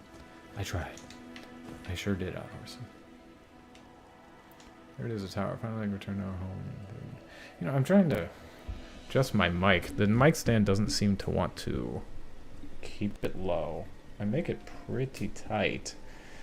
I don't know. I hope this isn't causing a whole bunch of noise on the other end or something.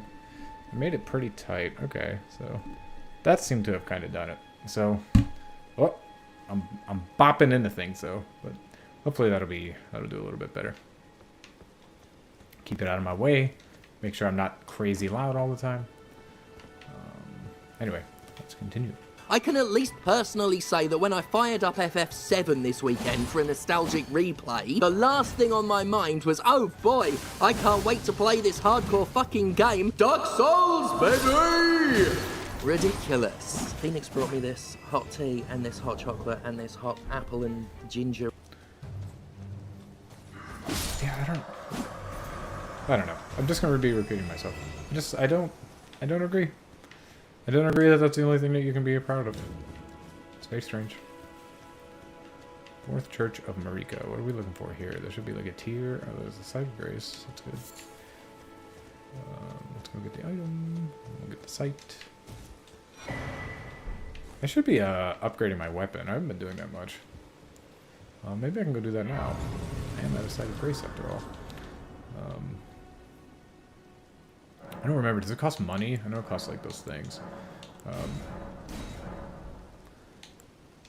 still haven't felt like I need to do that. I haven't been using the... I use the Bloody Slash against everyone else, but not the thing. Okay, stamina restores half of HP. What is this? Steadily restores HP for a time. Temporarily boosts faith. Do not need faith. Enhances charge attacks. Don't care about that much. Significantly negates damage. I kind of like that, because I have been using it as like an oh shit button. I haven't actually cared too much about the stamina, so there you go. We call that the girlfriend mode. Remember when Borderlands 2 was coming out and people called the Mechanist having that robot girlfriend mode and people got super mad? Those are fun times. So we've got girlfriend mode, opaline tier, or mixed physic, or whatever.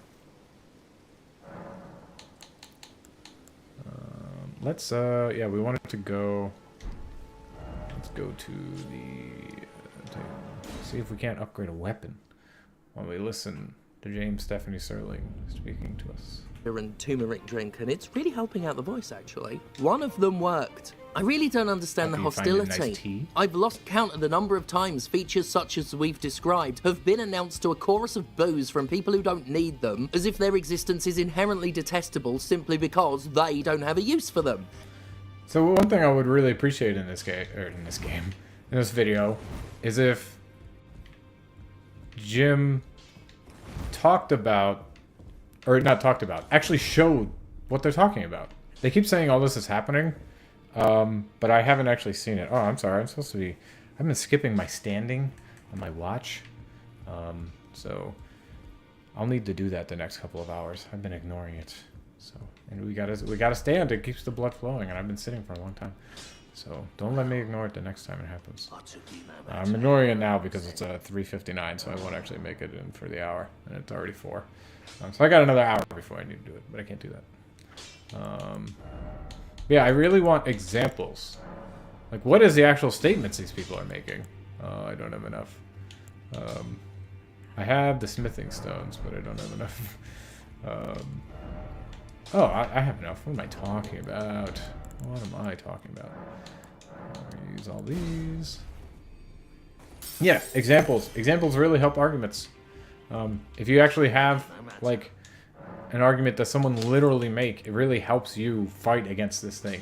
Or if you're saying, like, oh, this happens all the time, show me just a bunch of examples. Just lists and lists of, like, yep, look, people are doing this. If you don't believe me, here it is. You don't have to believe me. Additional items are required. Oh, I only have 1 and it requires 6. I thought it was the other way around. Oh, big old stupid idiot. Okay, well, at least I got, my katana's upgraded more. Yay. But yeah, don't just say it's happening. Show me that it's happening. That would really greatly help. It's a level of selfish that utterly confounds. Did you see some of the responses from Gamers TM about sign language support coming to Forza? My God. No, I didn't. You should show me. Let's see if they do. Because I absolutely did not see that.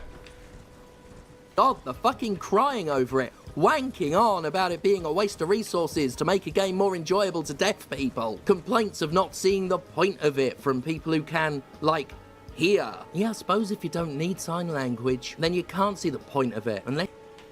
Okay. They are talking about a specific thing. They're really just like, yeah, people are just complaining and complaining and complaining and complaining. Show me.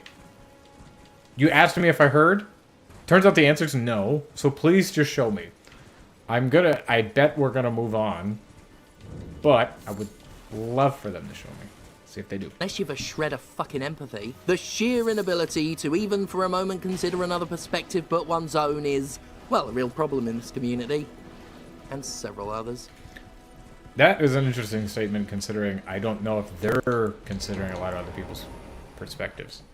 They have said multiple times, they're just like, I don't understand why you'd be pride for this XYZ, or... actually, I should be on my horse right now, because it's going to poison me, right? Yeah.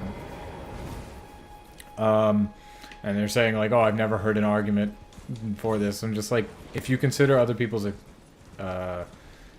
perspectives, you'll probably just figure out the argument for this without even having to ask people. So, that seems, I don't know if hypocritical is the right term, but it's strange at least. Like, they're kind of doing the thing that they are complaining about to an extent. So, we've got a whole army of weird armed individuals. An army of armed individuals, yes. So I'm gonna take care of these. Okay, they kicked me off the horse, which means I'm gonna get poisoned, which means, oh, I'm already bleeding. You know what? I think, oh, it didn't get the other guy? That's lame. Yes, you're doing a really weird spinny. Oh god, he's still going. Okay.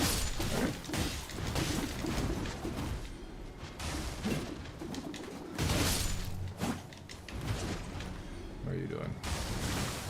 Dead. Alright.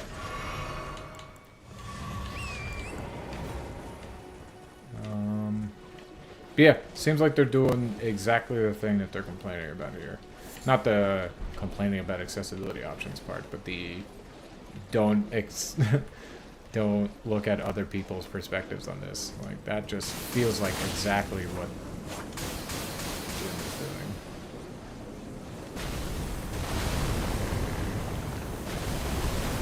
I'm gonna try to kill this thing. I guess I'm just gonna hit and run tactics.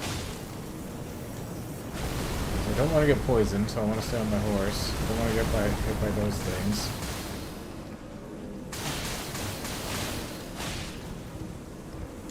Uh-oh. Can I hide in here? It worked that time. I don't know if it's always going to work. Yay, we killed the orb. Have you pondered your orb today? You just pondered the death of that one. Okay, so this is where Sorcerer's Selling is going to be, right?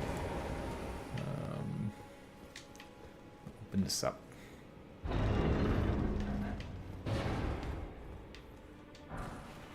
Ambush shard. Hey, you're not going to be interactable, right? Yeah.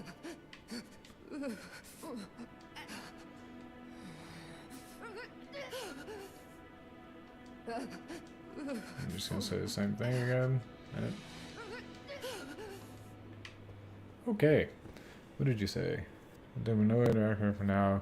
Keep the location in mind, though, because it will become important later in the stage of the request. It's now time to take on Castle Morn, south of where the Knight's Cavalry was. I'm actually gonna, before I do that, I'm gonna explore a little bit, because I think there's like a merchant or two around here or something, so... Anyway, accessibility options aren't just useful for disabled people. I think a good suite of settings can offer a quality of life improvement even for people who don't inherently need them. God of War Ragnarok, for example, has a setting that... I would say that that's true. I do know some people who played... Well, I don't know them, but I heard about some people who played Last of Us 2 with that mode where you can see the hidden things. Just because they're like, I'm not really interested in searching around. I play this game for like the story and the combat, so I'm not really interested in looking around. So I'm just going to turn on the accessibility option for finding the things easier. So I just don't have to worry about that. No, that's, I mean, I guess that's fine, you know. They didn't need to do that, but they felt like it would improve their game, so they did it. So I'd agree with that point. Points Kratos in the direction of the next objective with a stick press. Now, this is useful to me not because it tells me where to go for the story, but where not to go. God of War's environments often feature That's actually a good point. I often try not to go toward the goal so that I see everything. I didn't know this about this game. At least... Maybe I was using it. I don't remember using it. But if I wasn't using it, I should have been using it, because I absolutely try not to go where the game wants me to go, so that I explore everything in games a lot of times. Branching paths that lead to story or have useful optional items at the end of them. I always get a mild little anxiety playing games like this, because I don't want to miss anything by going too far down the correct, aka the wrong path, and continue the narrative at the That is absolutely a good point too, because I absolutely hate it when like it turns out I didn't go the right way. This happened to me really bad in Resident Evil 8. I didn't manage to get like a fish or something like that. There's some special fish or special chickens and shit like that you can get to make special meals in Resident Evil 8. I didn't get to make all of them because I didn't go the right way in this one mission, and I got locked into a boss fight and I couldn't go back. The landscape had changed by the time we were done with the boss fight, so I didn't get it. And that's incredibly frustrating. It's the worst thing ever. I would rather you break immersion and just tell me, hey, you're going to the boss, than do that. That is a really terrible feeling. So I would agree. I don't know that this pointing you at the way to go actually is an accessibility option, but I would agree that me, as someone who doesn't quote-unquote need it, I appreciated it still. You were saying something about a lantern, right?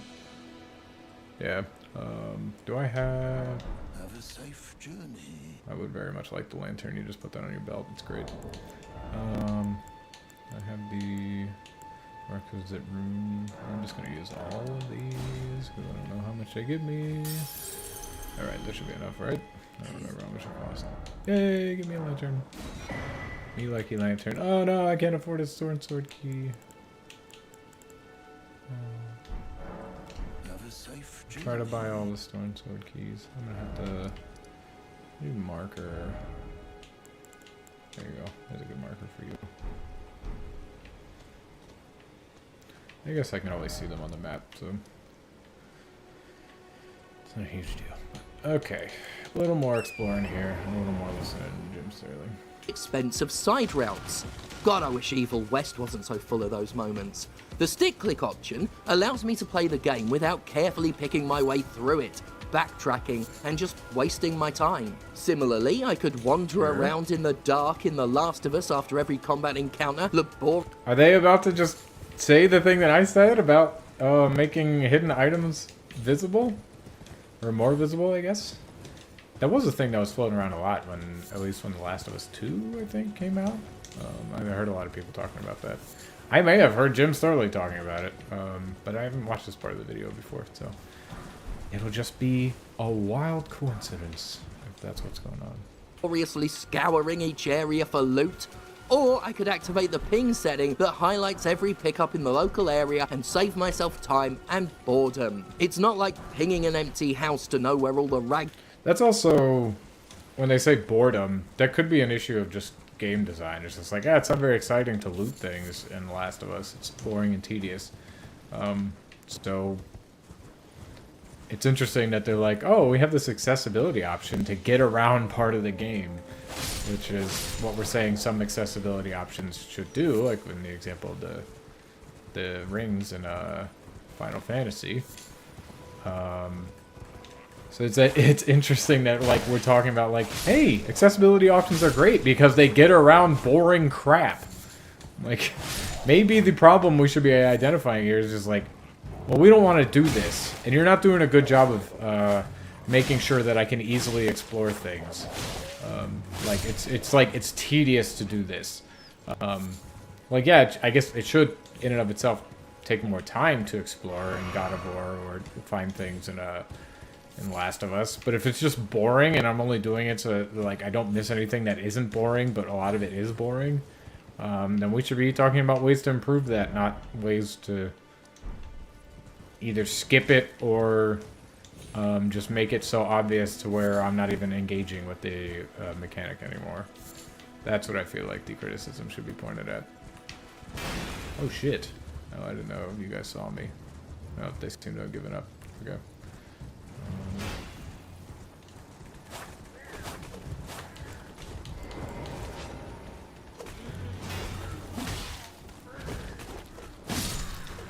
Somebody is still shooting at me.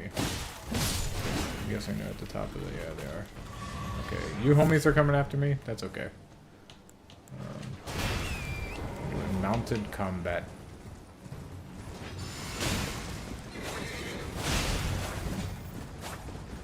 Come back here, you cur.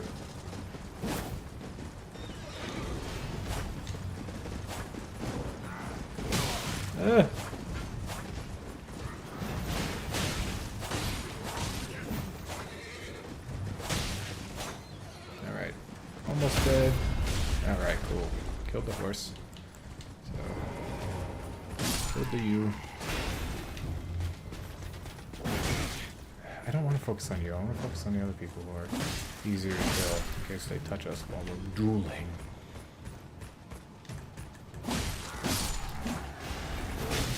Alright, you. You want to go? Let's go. No, you can't leave me, bitch. No, yeah. Bloody slash just makes you like... Oh! Oh my god, he got me!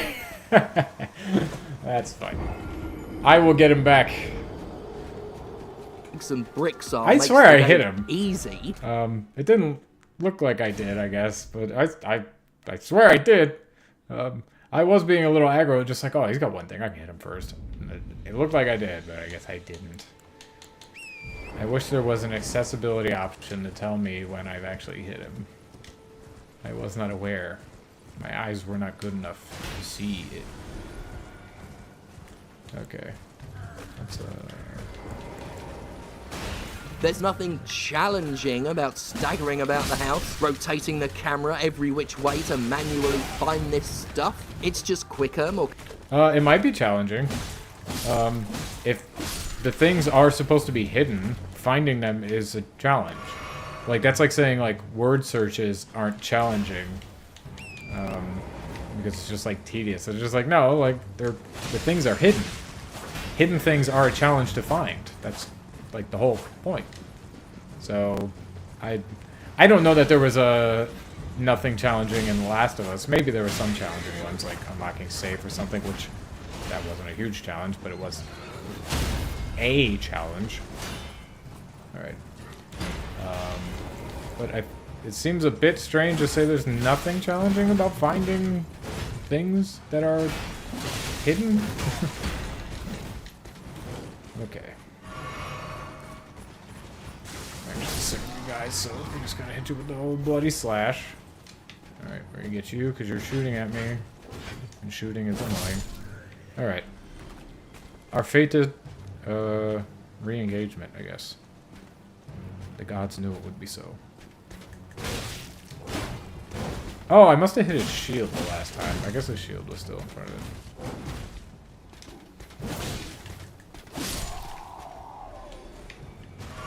I've proven that I am better. It is obvious I'm the best.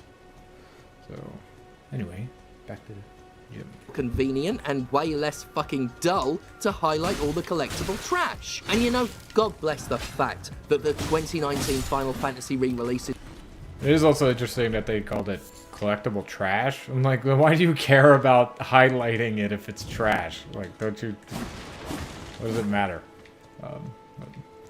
Not a big point. have options to triple the speed, deal massive damage, or outright turn off random encounters with simple toggles.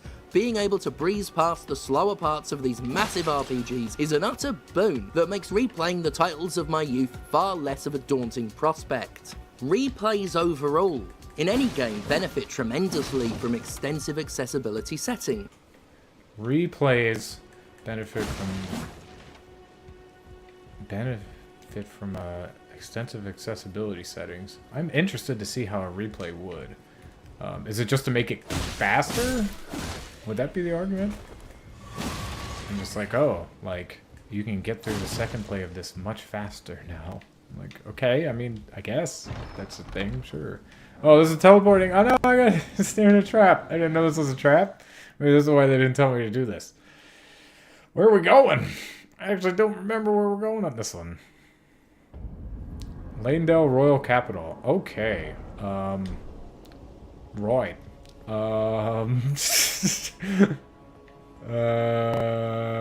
There's a site of grace right up there, so we're just gonna activate that and we are gonna get the hell out of here. Or should I fight something here, you think? No, I'm not gonna fight that big knight guy. Is that a dragon? I don't remember what's going on in Lanedale. Is that a living dragon? No, it's not a living dragon, right? I don't... It's been a while since I've played this part of the game. I do not remember. But we found our site of grace, so now we can leave. we can go. I guess, did we do most of that? That's the Tower of Return. Yeah, we pretty much did that. So let's go here. But yeah, let's see what the argument is for accessibility options benefiting repeated playthroughs. Before we do that, I'm going to take a sip of my beverage.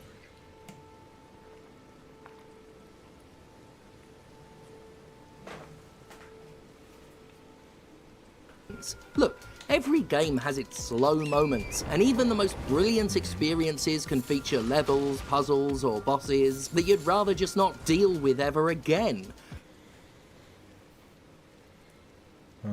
Got some more simple soul style dungeon. Yeah. Golden seed on the right hand side. Okay, yeah, you're basically just telling me to run to it and get the golden seed. Got A it. setting to make combat easier, turn off puzzles, or speed up some bullshit is just great. Perfect for a replay.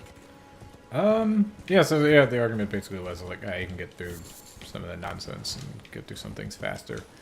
I guess that's true. I still don't know that that's accessibility. Would just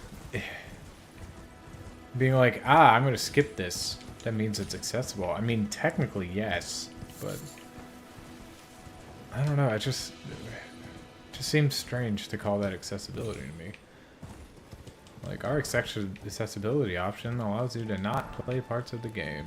Like, okay, like, did I really make the game more accessible, or did I just fucking cut out parts of it?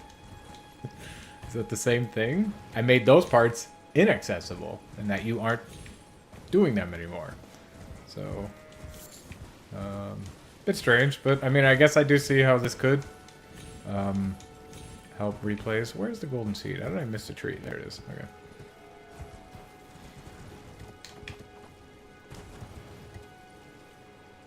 I hate puzzles in general. I'm an empty-headed dummy who'd much rather think about cock than another tea. No, you're not an empty-headed dummy, Jim. Come on now. Give yourself more credit. You're big smart.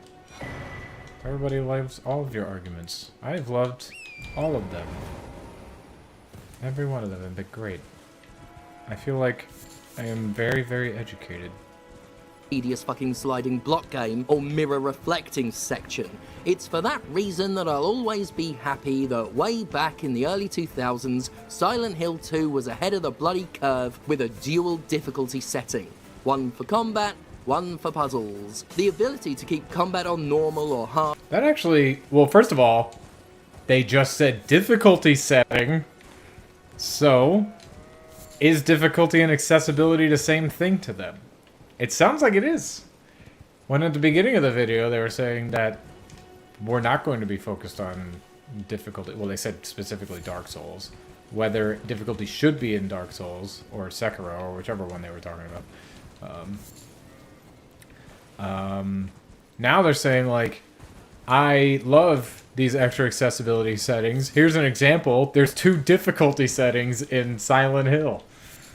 So those are the same thing to them, it sounds like. Right?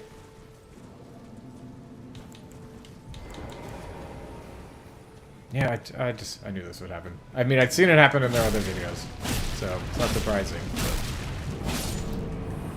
Get dead, big dude. Your ankle super killed you. Can you imagine, like, if something, like, I don't know, a mouse just bit you a bunch of times in the ankle and you died? That'd be pretty extreme, right? Like, you can chop off my foot and I'm not gonna die. I just killed that guy from slashing their Achilles heel. Literally, that is Achilles in the flesh. What is this? Does this do something? Examine. Siege of Castle Morn. Lone hero fights her. Okay. There's a turtle. Always kill turtles. AKT. Always kill turtles. That's what I believe.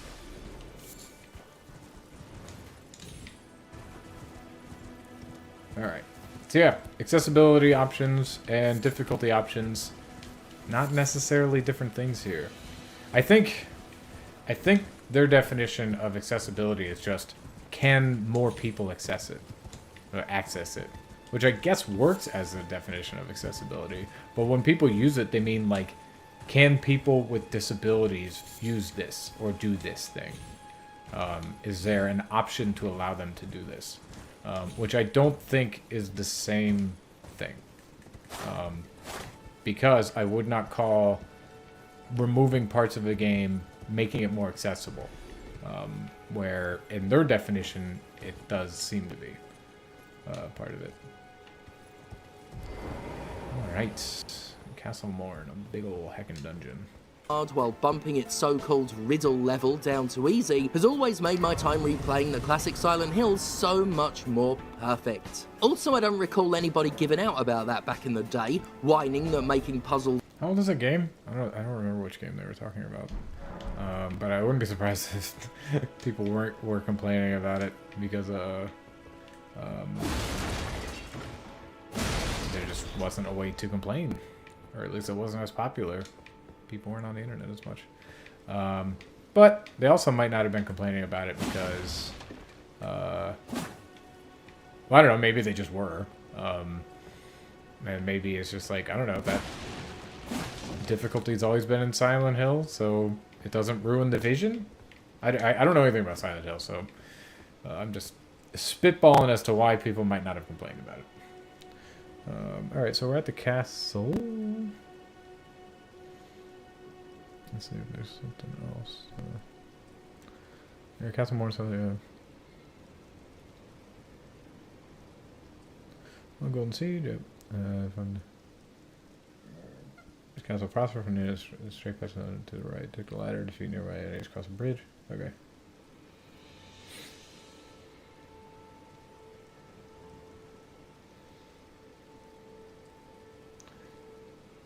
It's a drop meat anywhere from the lift to the castle proper. From the entrance, go straight and past the pumpkin head to the right. Okay, so we're trying to make sure we hit everything. I'm gonna try to do like all parts of it. But this is saying this is a way to not miss something. Yeah, go straight past the pumpkin head and to the right. Where's the pumpkin head?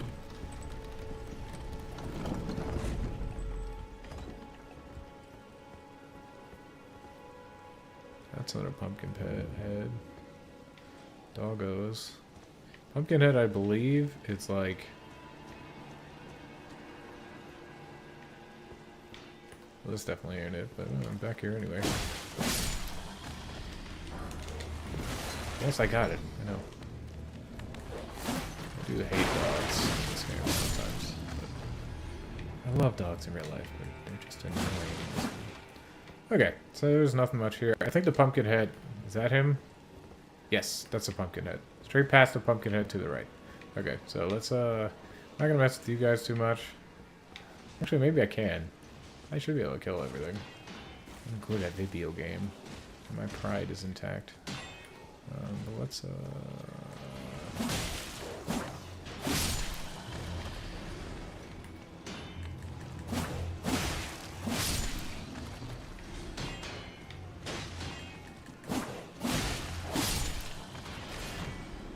there's so much fighting in there.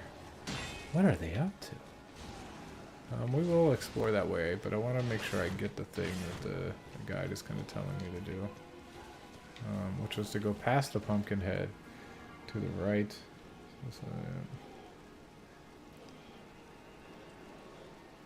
Take the ladder, defeat nearby enemies, and cross a bridge. The bridge left with some barrels. Okay. Should I try to kill this thing? Shouldn't be hard. That's not hard. Let's do it. Got him.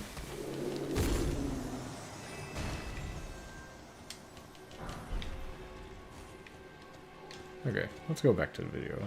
Is that this one? Casual ruin the game, almost as if this whole pride as a gamer shtick is nothing but contemporary manufactured territorialism based in branding as identity and reduces us as people to the products. They think that this is part of branding and reduces us to the products that we consume. That, I do not see a connection there at all. I'm just trying to follow it. Are they trying to say that they think corporations are the ones that make people start complaining about things that they don't like and accessibility options? Yeah, I don't know the connection there.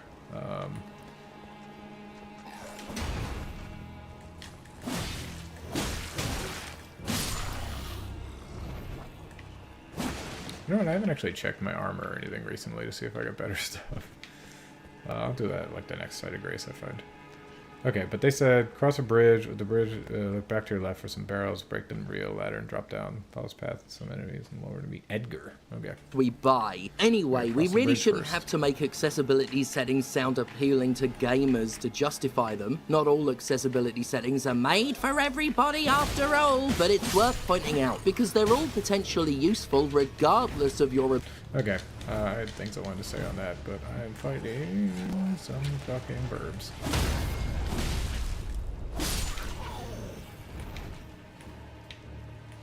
Where did the other burb go? Did he leave me? What the hell is that? Okay, it's not that they were talking about. I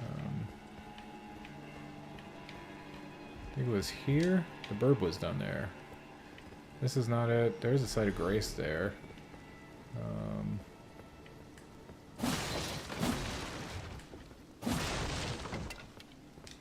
Okay. So, take the left at Castle Proper and the entrance go straight to the pumpkin. Take a ladder, defeat the enemies and cross a bridge. With the bridge to your back, look left for some barrels. Is it these?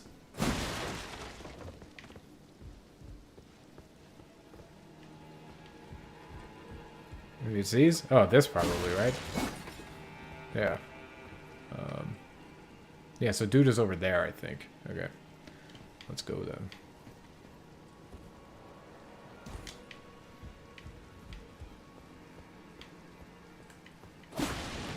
Left for some barrels. Break them real ladder, go down, follow this path. Past some enemies, and up a tower to meet Edgar. Oh, wait, is it this way? I don't remember. It's been so long since I actually did this. Okay, so it wasn't this way. We gotta go this way. I don't look like it goes up a tower, though. I don't see a tower this way, but I can fight these night dudes. Anyway, what... I forgot what they were saying. Let's rewind. Just a tiny bit. We're gonna go to... there. Pride as a gamer shtick is nothing but contemporary manufactured territorialism based in branding as identity and reduces us as people to the products we buy. Based in branding as identity. Is it just... Do you think it's like From Software or something? Or like these companies are like, things are hard. So I want you to identify with hard games. It's like, why can't people identify with hard games? What does it mean it's manufactured? Do you think people don't like identifying with hard accomplishments that they were able to do, even if it came from video games? Like, how's it manufactured, I guess? Yeah. Okay, he's dead. So it'll be much easier now.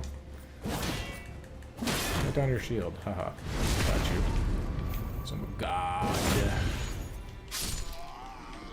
Yeah, you died. Yeah, I don't see the manufactured part. I actually just don't...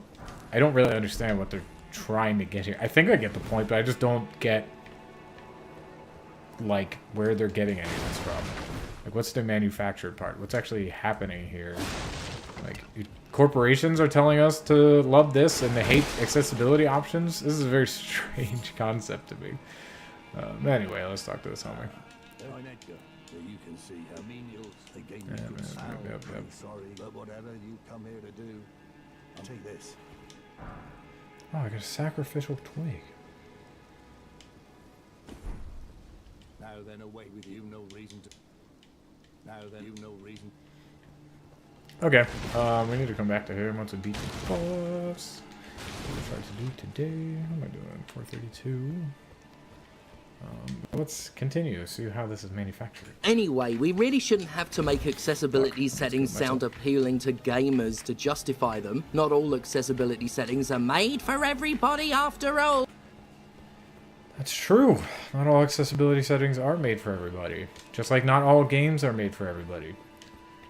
Why is it that we can say accessibility settings aren't made for everybody, so they don't need to look sexy to everybody? But we can't say not all games are made for everybody, so they don't need to look sexy to everybody. Seems strange to me.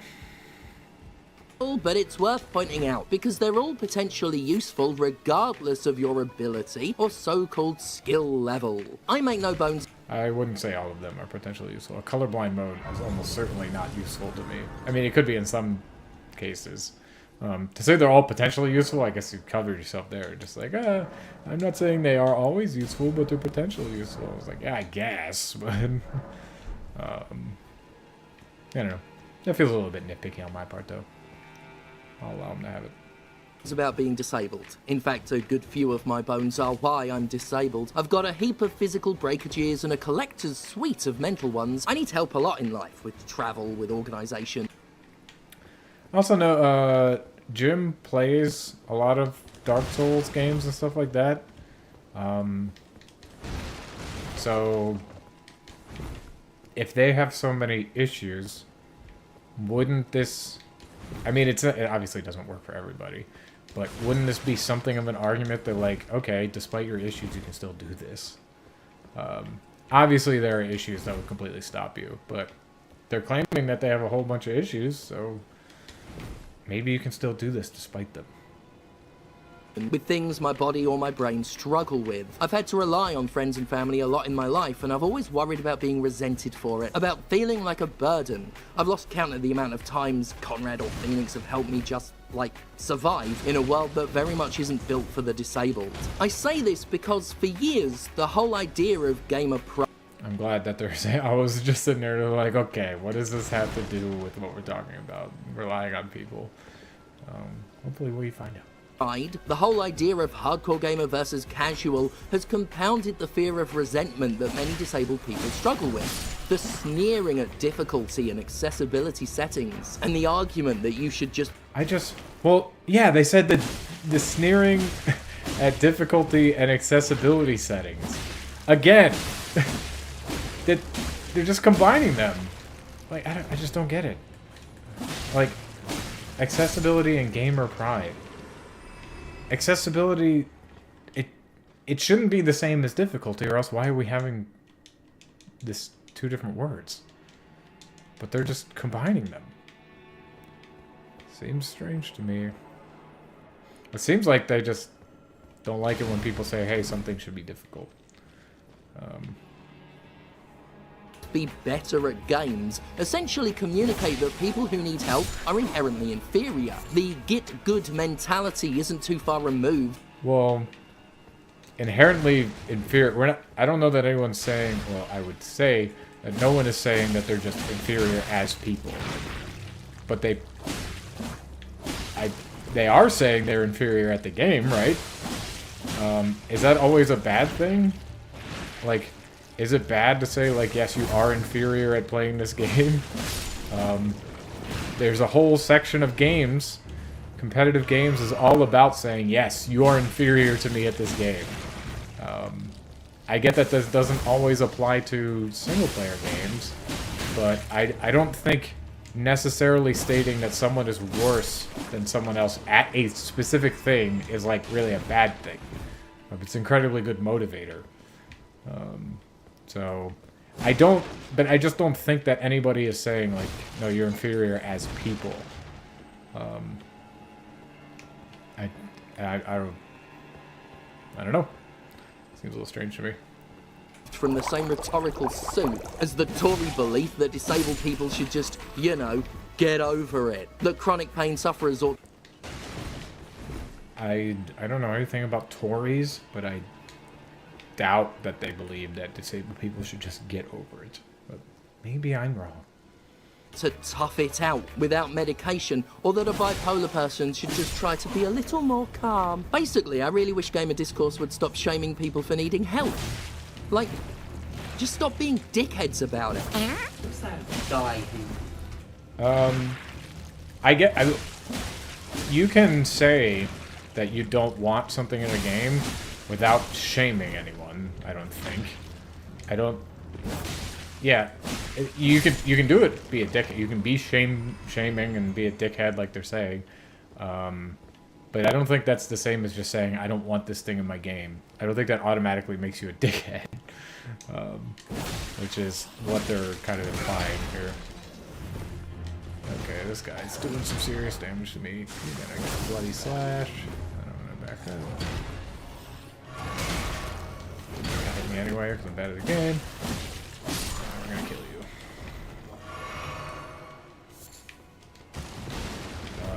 So yeah, I think it's tough to call anyone who fights against any. I'll just say, like, difficulty setting, because they're kind of combining them. They've done that multiple times. I don't think anybody who's fighting against that is automatically a dickhead. I think that's an extreme claim to make. And since they aren't showing anybody actually being dickheads about it, I pretty much am gonna assume that they think most people that, well, based on everything that they said in this video, it seems like they think anybody who fights against it is a dickhead, and I just completely disagree with that. He was like the boss of the Daleks. Darvo? Davros! That's the one. Davros. No, Darvo's Sure. something else. Hello, everyone. Welcome. What does a Twin Blade Talisman do for me? Enhances final hit of chain attacks. Radagon Scar Seal. Alright. Back. I hope you enjoyed today's episode. I think that's about it. I do want to just throw in a few plugs for the old wrestling. I know. Have I enjoyed today's episode? I've enjoyed the conversation I've been able to have about it. I don't know that I enjoyed just the episode by itself. But it gets my brain a-jostling. It makes me talk, and you know I love talking. So, I guess in some ways I did. I'm gonna go get this guy. Do this. Do this again.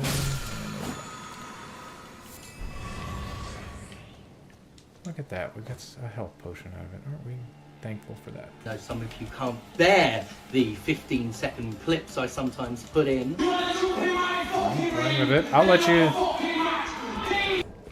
Jim, I am happy to let you shill your wrestling thing to my 2 viewers. One of them being me, and the other one being Matt. I would love for us to know about the wrestling you do. Go ahead, chill away. It's okay. Bring the fucking bell! Yes, that's it! Yeah! Spin a wheel! I did just notice that I understand wrestling is fake and they're not saying that it's real or whatever. It's like a show. Yeah, that's fine. But that kick didn't even look like it did anything at all. But just to give you a little rundown of my upcoming dates, this weekend, March 18th, Blackpool, PC double. Oh no! We missed it! We missed it! Where is it? Buy tickets at Flamingo's Blackpool. I don't know what Blackpool is. But we missed it. I'm sorry. Didn't watch this in time. Not gonna be able to go see it. You up at the Flamingo venue. Huge night. I don't know where the for Flamingo me. is. If you That is kind of a weird thing that they just didn't tell us where the Flamingo is. I mean, I'm criticizing their ad, but it's like, I don't know where you live, so where the hell is the Flamingo? If I want, you're on YouTube. This is a global thing. I get, probably nobody's gonna fly out to come see you. They might. Pretty popular channel. I got 700-something thousand subscribers. But like, where's the Flamingo? Tell me. can make it to Blackpool Saturday night, do it. I'll be better by then. I'm not going to make you ill. You know, I've been ill since last week, so you know, I'm mostly over it. Just come. I guarantee you that is going to be a special night. March 25th is in Leeds. That's only hit one of them. Wrestling. I will be facing we're gonna my run tag out. team partner and on again, off again rival Priscilla, Queen of the Ring. On again, off again, partner and rival or whatever. Priscilla, Queen of the Ring. Excited to hear that. You're dead.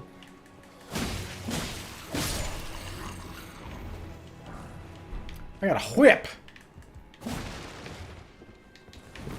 Nice. I love a whip. I think there is a site of grace very close to here. Probably that way. These butterflies. Very excited about that. And then May, Effie's Big Gay Brunch. 3 years after Effie told me that he must have me at a Big Gay Brunch. I'm going to be at a Big Gay Brunch. what is that, May the 12th? What's a big I've gay got to stop brunch? talking, my mouth's gone cottony and my throat is dry. Was it May 12th? 12th? 12th. I think I'm getting delirious. May 12th? I never actually thought of it. Is there a V in 12th? I think I should just say 12th. 12th? Yeah, I guess I say 12th. Yeah, there's a V in 12th, right? I think so. I'm not an expert on terms, so. I'm gonna go and stop talking and wish you all a very merry thank God for me. Yes. I'm James Stephanie Sterling. Everyone, Very thank nice. God for them. Okay. This is credits that has music in it. I don't know if any of it's copyrighted or whatever. So I'm going to skip it to see if there's anything after the credits. Doesn't look to be. All right. Well, that was accessibility and gamer pride. What did we learn? Oh, crap. I don't want to play anything. Okay. That was accessibility and gamer pride. What did we learn? Apparently, accessibility and difficulty are the same thing, even though I feel like I can come up with examples where they are not the same thing. We learned it's not okay to be proud of the game or things that you do. We learned that you shouldn't gatekeep, although I'm going to tell you that you can't be proud of certain things. But you definitely shouldn't gatekeep. Absolutely do not do that. But it's okay when I do it, but just don't do it. It's really bad. Just don't gatekeep. I am gatekeeping. Do not gatekeep. So we learned that. Wow, I'm getting destroyed already. I don't remember what else we learned. We learned that they have a stylish jacket. I remember that part. We learned that I am okay at Elden Ring at best. I've only died once, and it was one time where I thought that I shouldn't die, but I did. So yeah, very educational video today. I think I was gonna try to fight the boss, but I gotta get up soon. I really gotta go to the bathroom, so I think I'll save the boss for next time. I think that's just gonna do it for today. I've been going for a good bit. Maybe I'll get back on later tonight, but I think just about done for right now. So I appreciate everyone who joined. Hopefully things sounded a little bit better. Got the mic here, doing a little bit of work there. The echo was gone. At least I hope it didn't return, but it was gone at least for a little bit. So yes, I appreciate everyone watching, and we'll see you either tonight if I'm feeling up to it, or tomorrow. More likely tomorrow, but I may get on tonight. We'll find out. Anyway, yeah, thanks for joining. Catch y'all later.